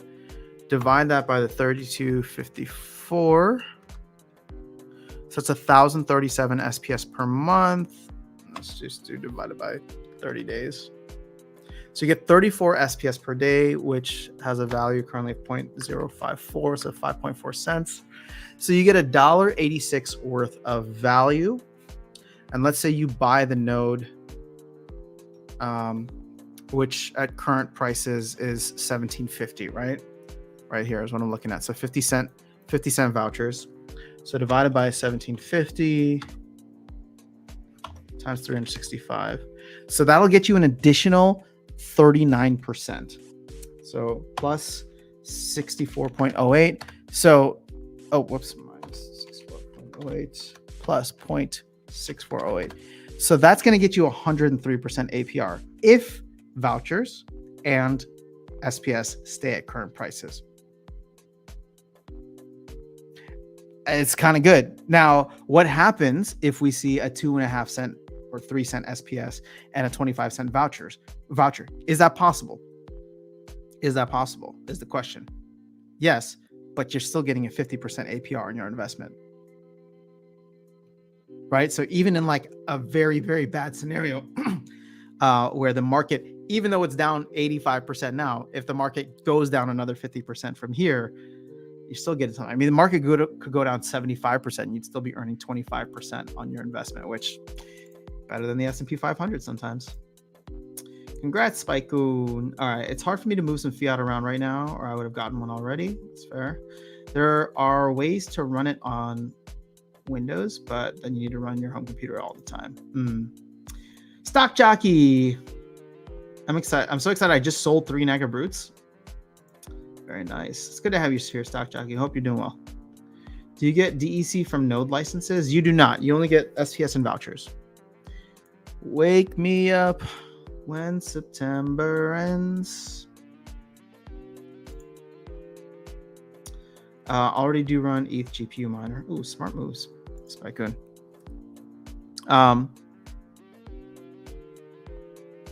So that's just kind of where things are at. It's just like, do you want more SPS? There's upside there. Do you want more nodes?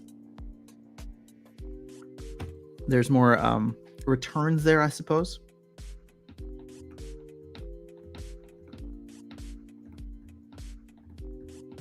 Gosh, I want another node. Oh, I want another node. I don't know, man. I look at this stuff and it's just like, it's fascinating to me. Sure, you know, investments are down, but investments are down across the board. I mean, you look at even the market is S&P 500 is down. So it's just like, I know this market. I believe in the team. And part of me just looks at this and says, like, why haven't I bought another one yet? Or why haven't I bought more SPS yet? Or why haven't I done such and such? It's funny because I keep complaining about the fact that I'm stuck in gold, right? But it's because I don't want to put anything else in cards. There's just so many other better things to be putting capital into. Which sucks because I think at some point I will need to get a maxed Diamond Plus deck, right? Just to be able to play in Diamond and maybe make my way into Champ. So I don't know. I'm just kind of musing randomly now. So hopefully it's not boring for you guys. But look at these APRs. Those are all really still nice to get into. Should we hop into a game? I think so. ECR is at 93%.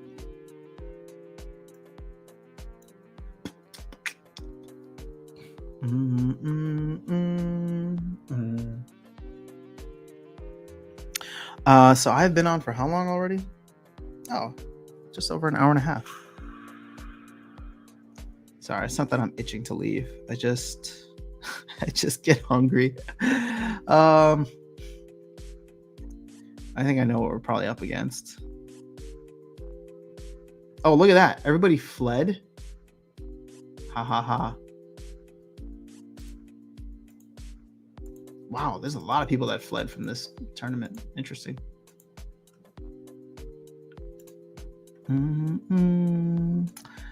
All right, so I'm going to be going up against the +1 ranged, which sucks because I just don't have any headwinds against it.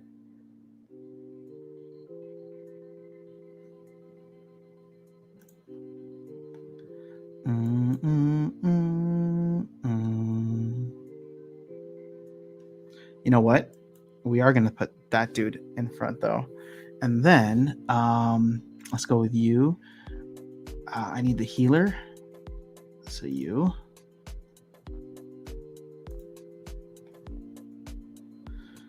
The question is, do I want Blight in this mess? I think I do. And even though I only have level 1, I think I'm going to put the cube in. Now you may ask, why? And the truth is, I want this to be so ridiculous.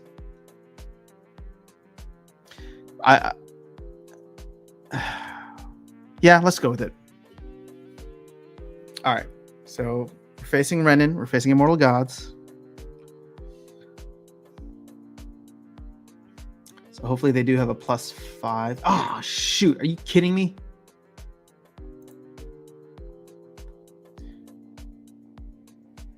All right. So they're just going to tear through my guy, which absolutely sucks. Yep. And he dead. Before I could even do anything. Oh, come on. You needed to stick the poison there, dude.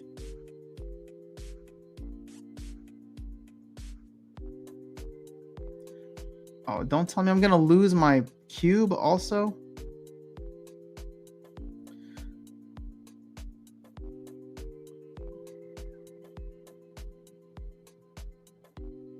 Oh, jeez.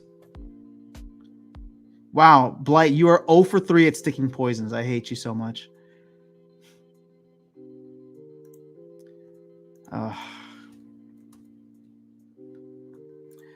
Food, glorious food. You ran your ECR down to almost 50% for the first time today since starting Modern. Wow, nice. All right, well, at least it was worthwhile for you. Now you can let it rest for a couple days. And is it worth it to go down that much if we got time, or does it hurt RP too much? I don't know. I think I don't know that there's a wrong answer. It just depends, right? Like if you can afford to play like the bots now, where you do one battle every hour and keep your ECR essentially at like 98, 99%, then go for it. But like I could do that. I could let the bot run for me, but a lot of times like I will play a couple of games just because I'll play a couple games before like I go down for the night. Mainly because I don't trust the bot to win while I'm asleep. It's become bad. All right, hold on. We got to do another one. That was awful. It was a terrible rule set.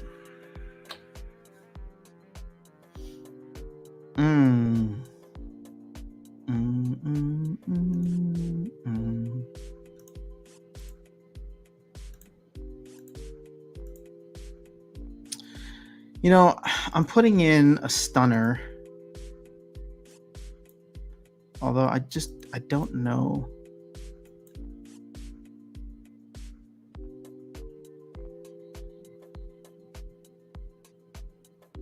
I don't even like Crypt. I mean, Crypt Beetle's okay, but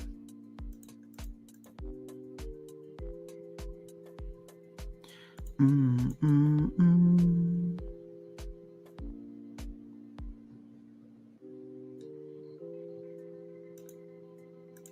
know what? Sure, why not? Let's go Crypt Beetle, and then we'll just go with our zeros. 0 to hero.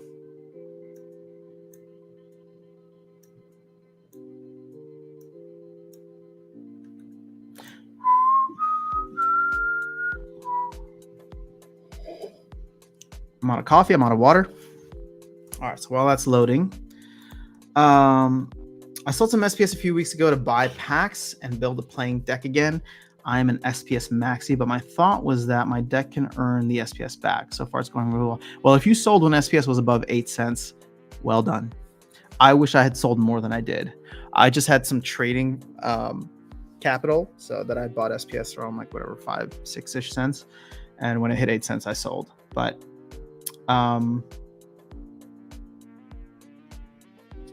yeah. Usually play from 99 to 98 and then 90 to 89. Oh, okay. Yeah, I mean, here's the thing. It sounds like you were starting off a brand new account that went from like essentially brand new at 100 rating up to 1700. So I think it was worth it. Is it worth it to always do that? I don't know. I mean, it might be worth it if you're going to not play for a couple of days. All right, because then you give your ECR 2 days to rest. Ranked battle rewards got really good and will become even better with the SPS staking in the new proposal. Then chests and tournaments on top of that. Interesting. Okay, so you're someone who likes what the proposal is offering, which I guess is the majority of people, but it is fascinating to hear the opposite. I think I made my SPS back within a year. Nice. Yeah, if you're a player and you got enough SPS stake for tournaments and you want to play, sell SPS and get a better deck, over time, you will earn more SPS back anyway from being in Diamond Champ. You know, maybe next time SPS pumps, that's what I'll do.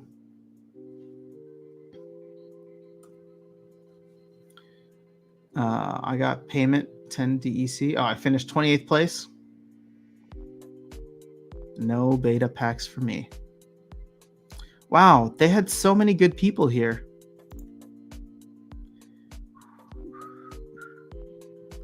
I'm going to get torn apart.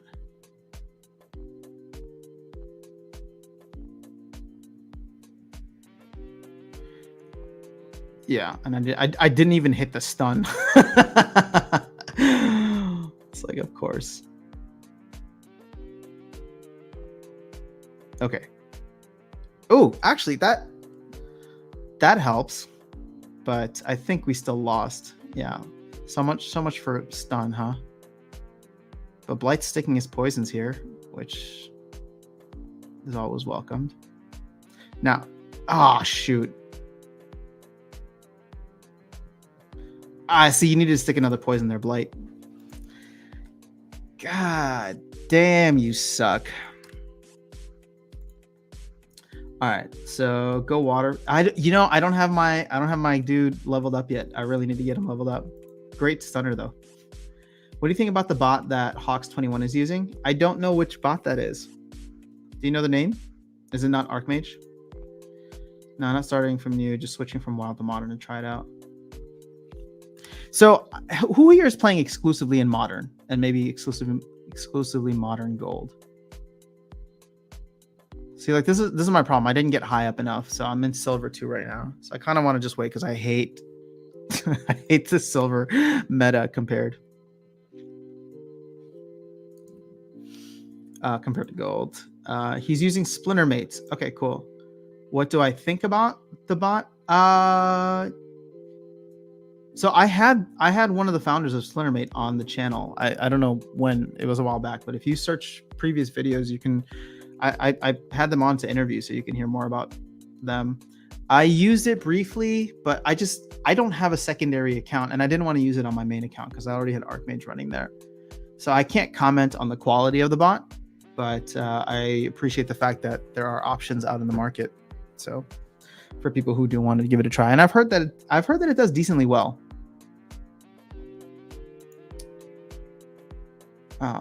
Not started from research from modern. He's using Splinter Mates. All right, Chris, you're in modern.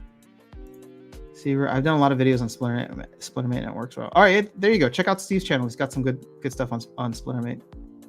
I mean, I used it briefly with a secondary account that was playing in bronze, and then I had delegated, a bunch of 1 BCX cards too.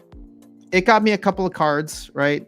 But then my credits ran out, and I realized that I don't really care to bot. And it's not that I don't care to bot. I'm like, why am I buying cards and setting up other accounts when I don't even have a max deck yet? So that's why I just pulled everything back in. You're playing gold modern. All right, cool. Are there enough people in it?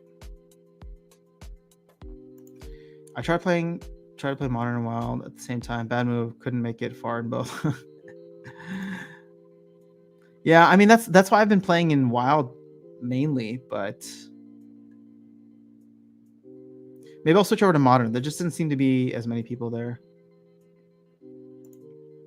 Ventura in the house. What's going on, Ventura? It's good to see you here. Splintermate is as good as Archmage and costs only $1. Yeah, I will back that in the sense that I think the cost effectiveness of Splintermate is very appealing, and if you can get even part of the way there with your bot being effective, I think you're going to be great, right? Like, it's funny, again, all the conversation about Archmage. I had Max from Archmage on, and people were talking about it, and they're like, oh, okay, good bot. And then I was like, all right, well, here's Splintermate, who has no restrictions, right? So everybody's going to view them as bad bot, but I wanted to get them on to talk to them about it because I think it's important to understand the different things that are out there. All right. I took a lot of flack for it, but that was to be expected. But the thing is, there are other options out there. So if you're waiting for like, yeah, you know, if you're looking at getting an Archmage bot, or if you're looking at waiting for the general sale, if you're looking at getting one now, that's like $1, or sorry, $25 if you can get it, if you get lucky, or $100 if you want to get it now. For $1 a month, which is what Splintermate charges, you know, that buying, you know, $24 is going to get you 2 years. 2 years of bot usage. So, and it looks like Icy Flow saying that their bot is just as good in terms of performance. My reasoning for trying modern is having mostly chaos plus rewards cards. I mean, I'm the same way, so I should be there. But the problem is I keep finishing higher in Wild, so I always start there at the beginning of the season because I don't want to earn low reward shares. Also, I guess Archmage plays for me in Wild, which I think I can switch. So maybe I'll do that. Oh, you know what? Actually, I'm gonna do that now. I'm gonna have Archmage switch to Modern, and then I'm just not gonna play for a bit, and I'm gonna have Archmage get me out of Modern Silver. Like 99% of the time. Kept getting squashed by NFT, SPL. Oh, Nifty Arcade. In Gold League, I play Modern till I get to Diamond 3, and then let Archmage to play in Wild and do its best. See, so this is what I thought I was going to do too. I thought I was going to let Archmage play mostly in Wild, but then, I don't know. I was just like, why am I fighting against my own bot? I should just join forces. And then I joined forces, and then I benched my bot because I'm just like, you know what? Screw it. I'm better.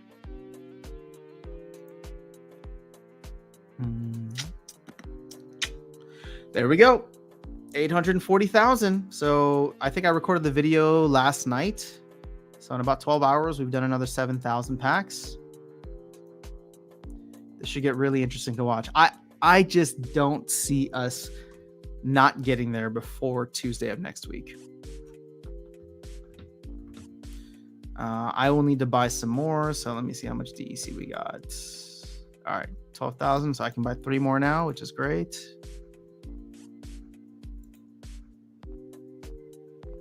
Oops, that's not what I meant to do.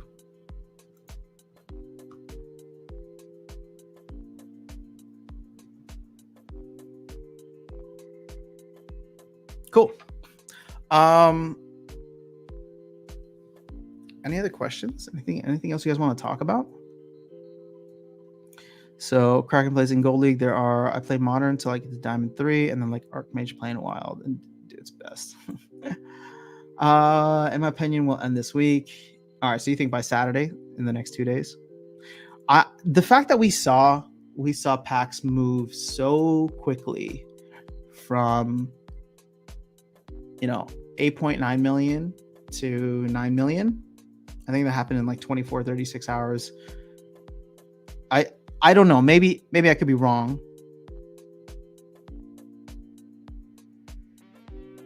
But it feels like that might start even earlier, especially with Aggie and Mavchat just fomenting FOMO. Built my deck for Modern only, so I was really glad when Modern finally came out. I was the same way, and look at me, I'm playing Wild and still complaining about it. So let's go. We're gonna switch to Modern, and I'll switch my Archmage to Modern.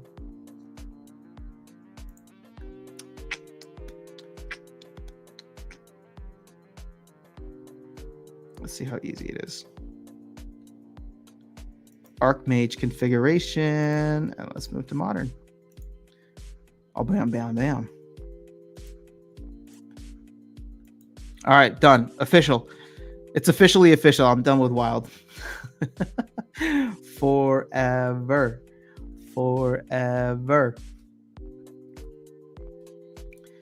Let's see here. Jedi, you and me, run away from all those OG decks.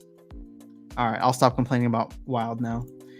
I'm so excited to get Yasek. I think it will really transform the Fire Splinter. Reverse speed equals Tarsa. Everything else is Yasek. Oh, that's a good way to look at it. Tarsa is still decent in many ways. Let's take a look now if we're just going to be focused specifically on Modern. Fire, and let's look at monsters only. So, no doubt, no doubt Grum becomes phenomenal. Even at level 1. Actually, sorry, I know I don't like looking at level 1 cards, so we're gonna go over to Chaos.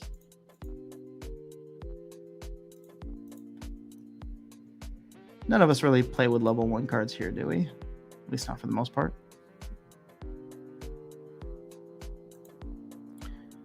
I mean, Forgotten One has Pierce already, but I think at the lower levels especially, it'll be super helpful because, you need to be in gold to get Pierce.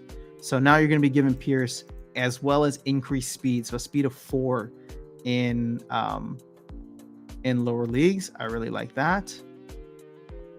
Here's another one. I mean, now this dude is super fast whenever he gets in rage. Again, I mean, I know I'm playing in gold, but be doing 5 damage with a speed of 6 and Pierce. Tenyi Striker, another solid one.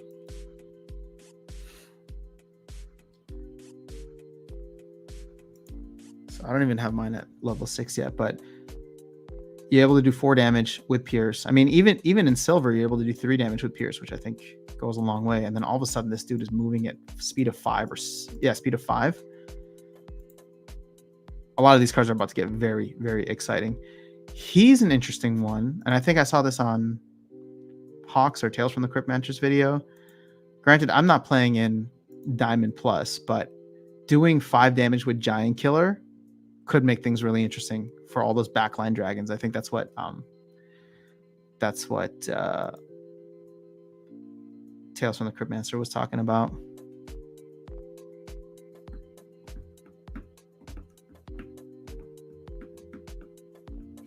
I actually think these two guys, well, maybe more so Scavo Firebolt, doing 3 damage with a speed of 6 or even like speed of 5 in silver. So doing 3 damage with Pierce, I think is very clutch because you never know who you might just strike in that back line with Scattershot. And I think it's just going to make so many things irrelevant. There's a lot of small monsters that if you hit, all of a sudden that Pierce just becomes so clutch.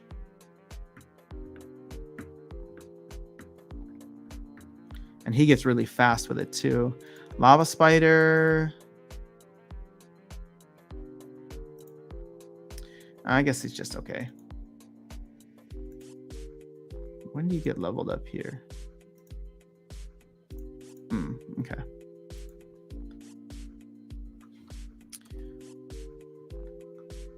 I'm sorry, let me catch up on the chat. It might be too close to Riftwatcher's tower defense for that last push to go fast. People may be saving powder for what might be coming soon. I agree. I mean, I don't know what's going to happen after Tuesday, right? If they announce like a bunch of things coming online.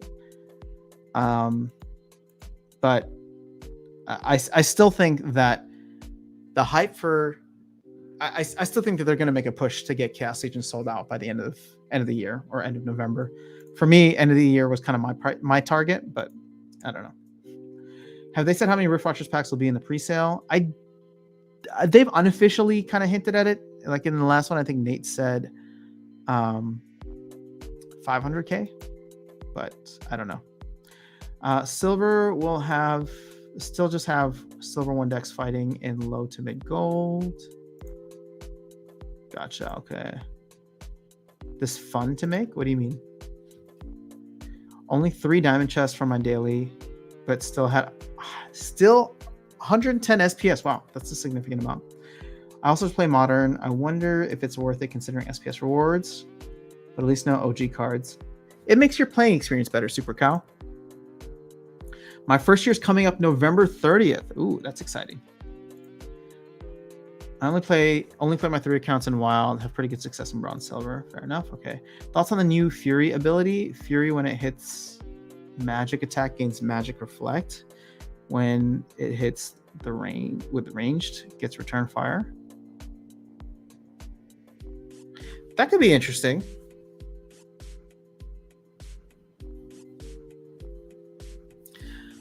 I mean, it seems so similar to Enrage that I feel like it's going to be like a cousin of Enrage, but I have no idea.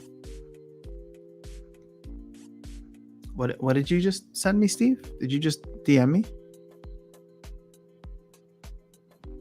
Sorry, I didn't have this thing open.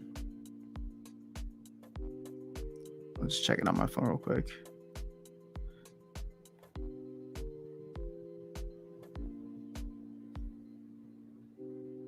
You sent me something on Twitter.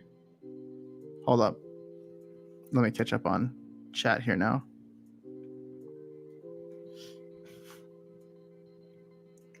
All right. I'd say when ranged spell miss, they get same effect as Enrage. Huh. Foldager. What's going on, Foldager? Miss or do no damage. Fits a lot better. The narrative of Fury. Yeah, I think YouTube or whatever service I'm using just stays away from links. Do you want me to share the link? Is that what you're trying to do? I wonder if Yasik is a Kelia counter. He's even faster and pierces through the shield. Maybe an effective shutdown for Kelia.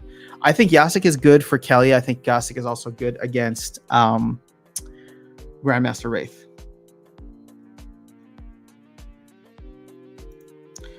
Shinma 2007 in the house. I got a total of 6,240 SPS and EOS loots. Wow, that's awesome. See, here's another person, Andy. It's good to have you here on the stream. I don't think I've come across that name before. Foldager is another one. Sorry, I'm not trying to call out new people. You are welcome here, and I'm trying to welcome you. The point I'm trying to make is that I don't believe that everybody who's just popping into the stream for the first time is like an OG that just discovered the stream. I think there's a lot of new people coming in. Oh, you don't have to. It was just sharing it. Okay, cool. I got it. Thank you. Waiting for the legendary summoner to drop. Hope it has -2 speed, -2 health, and cripple. Are you talking about the death? Oh man, can you imagine if it had -2 health? No, if it had -2 health, people would just be playing those redemption decks left and right. The weekend and redemption decks, I hate those. It'd make it fun though. I know your name on Twitch. Okay. Yes, you're right, Foldager. But I think it's the first time I've seen you here. All right, did we go through all the ones that we wanted to go through? Oh, he has demoralized now. Isn't that interesting? Yeah, I think all the monsters at this level do like level 4. I think this is gold, right? So all of a sudden he's doing 3 damage and he's a little bit faster. Plus he's got all that chunky meat on him to eat up the magic goodness.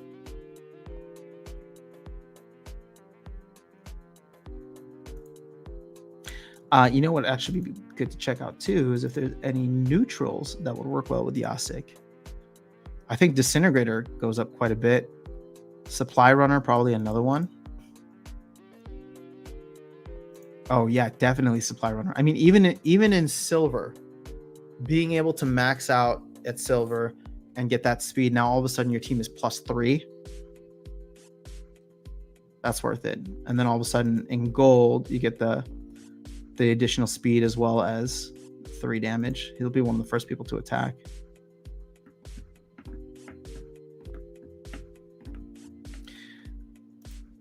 Legionnaire Alvar is another one that's interesting to see, especially for anti-magic. Wow, oh man, Legionnaire Alvar is going to be phenomenal with Yasik as an anti-Grum Yasik or anti oh gosh, what's his name? Magnor Yasik, because you're going to get, I mean, even at level 2 when you get that, well, actually, even at level 3, it's going to be fantastic with Demoralize. But all of a sudden, you're going to be doing 6 damage with Pierce. So I think Legionnaire Alvar gets a good boost too.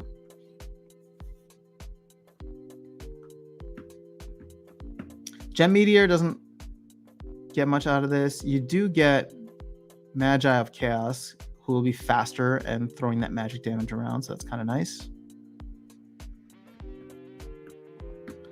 Oh, Chaos Agent's going to be fun to throw in there.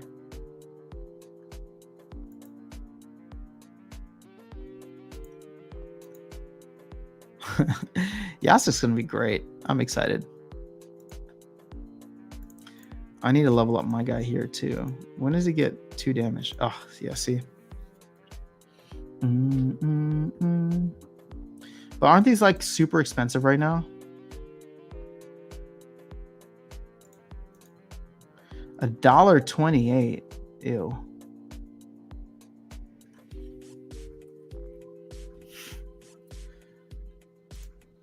You're incognito here. That's fair.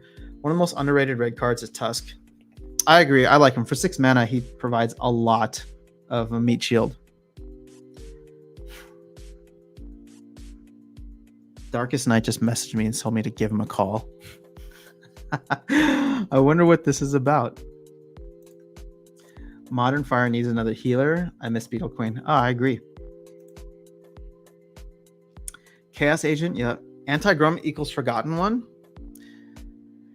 Forgotten One's good, but I think with the speed and Giant Killer and Pierce that Legionnaire Elvar will get, and Demoralized, that could be interesting. Nice. Just opened 3 packs I got from Axel Twin Blades giveaway last night. One of them a gold foil Sloan. Let's go. Are you going to keep it? Or are you going to sell it? If Magnar is heavily used, Force Field will be clutch in the front spot. Yep. Definitely. Ifrit Yasik will be OP. You know, I hope so. I hope it gives Ifrit Rising a little more utility.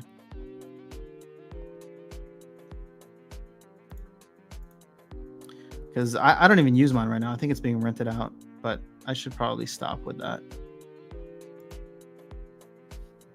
To do 9 damage scatter shot does seem interesting though.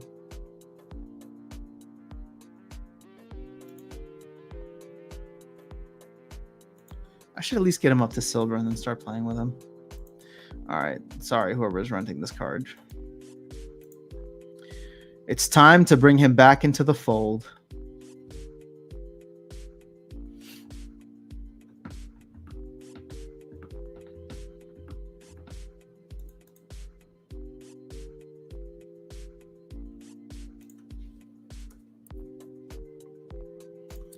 Tusk gets way better in gold, especially in unarmored rule sets where he has raw HP. Yep.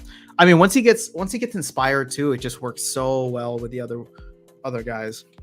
Plus, you make him a little bit faster with Yasik and give all the other guys Pierce. He becomes a great anti-magic monster for 6 mana. Right? Like, again, Grum is always going to be better, but if you can't get Grum, or if like 5 mana is too much, which in many cases it can be, Tusk is a fantastic kind of backup.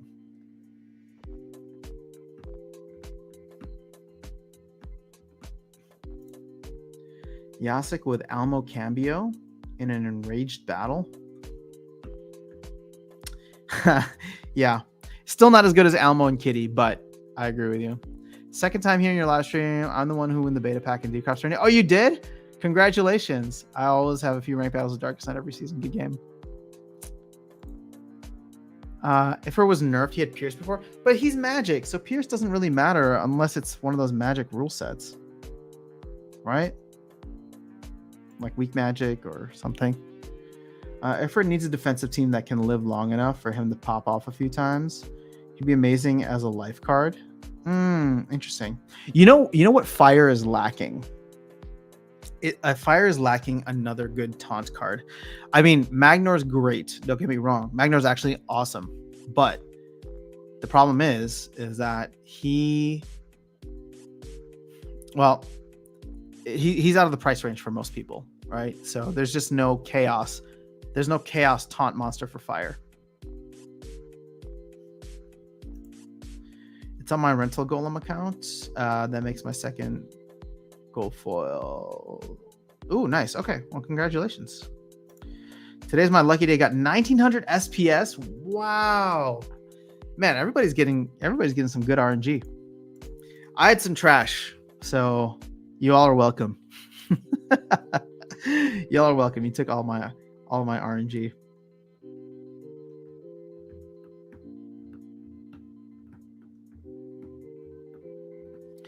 What are cards looking like right now?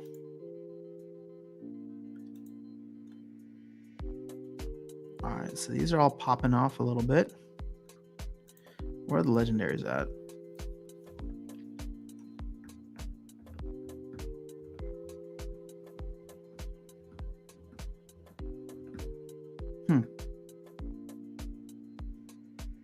Uriel is so good. I really love playing with Uriel now. The recharge, it makes just the most sense for him. But maybe we grab another Ifrit Rising. I don't know. I need 2 more to at least get him up to level 2.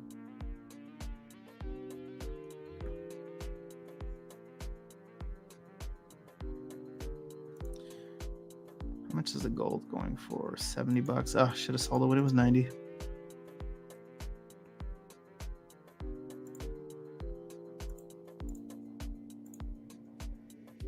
Ooh, Kelly down to 250. Ooh.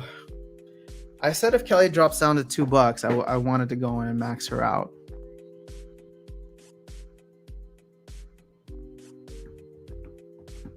But it's like, what do I sell? I want to hold on to these vouchers I got.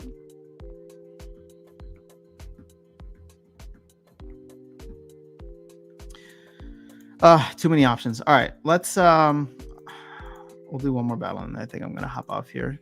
Give Darkest Night a call, see what he's up to. And then go make some food. Reverse Speed Blast. I think we gotta go with this dude. And then who's got 3 mana?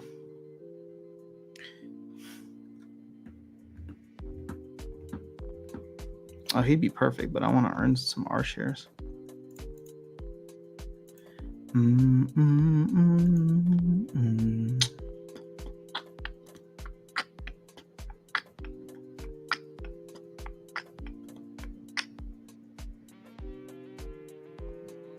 don't know what to do. I mean, I want to go for someone that has decent speed, so maybe we do like a Spirit Hoarder type of deal. Nobody else really makes sense because I don't think I'll even get a chance to go with them. But you know what? Let's do Life Sapper just for fun. And actually, you know what? Perfect. Ah, shoot. There we go.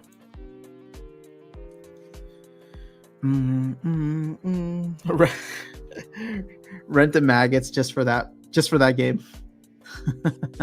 I mean, I probably could get it for like what, 0.1 DEC? I don't know. Have a good one. Gonna do some work. All right. See you later, Steve. As always, fun to chat. I'm watching card prices. Shh. Man, I wish I could just like hang out here with you guys the whole day. I just got to go eat.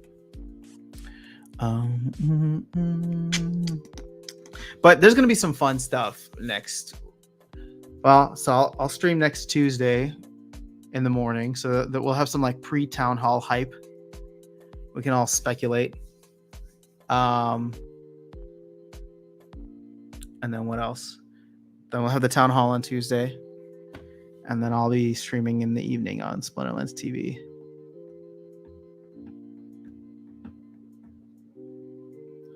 Interesting. Don't see her very much. Ooh, level 6. Ah, okay. My guys ended up being faster-ish. Oh, not really, but...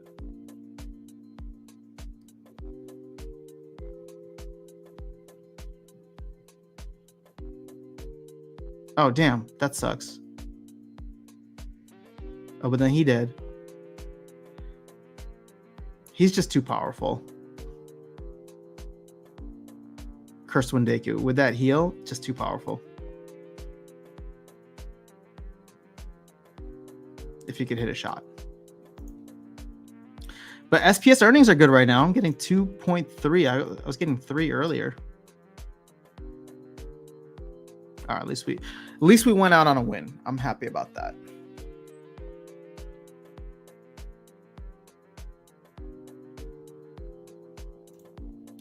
All right. Well, I guess that's all I have for you guys today. Hope everybody has a fantastic weekend. Okay, so just to close this out, I probably will be streaming on Twitch this weekend, just to let you know. Not Splinterlands related.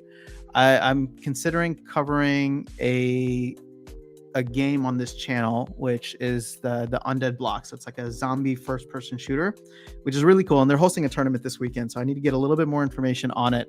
But I'll probably be streaming that over on Twitch just to see how it goes. It's a fun game. I'll show you some gameplay, and I think some folks had joined me yesterday when I streamed over there.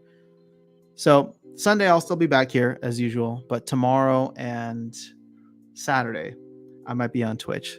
So, but again, it won't be Splinterland stuff. I mean, we can still talk Splinterland stuff. I'm just going there to hang out. My name on Twitch is This Is Aftersound. Unfortunately, I couldn't get Aftersound, so. But just giving you guys a heads up, because I tried the game out yesterday and I was talking to people who usually come here, showing them the game, and everybody seemed to like it. So I may cover just like an introductory video on the channel at some point today to let people know that they're hosting a tournament paid out in fiat for 10 grand over the weekend. So I still am like reading the white paper and all of that fun stuff and trying to figure out if this is something that I want to go heavy in on. But at the very least, it's actually a fun game to play if you like FPS games. So I'm excited to see what they do, because that I got like the hug of love on Twitter.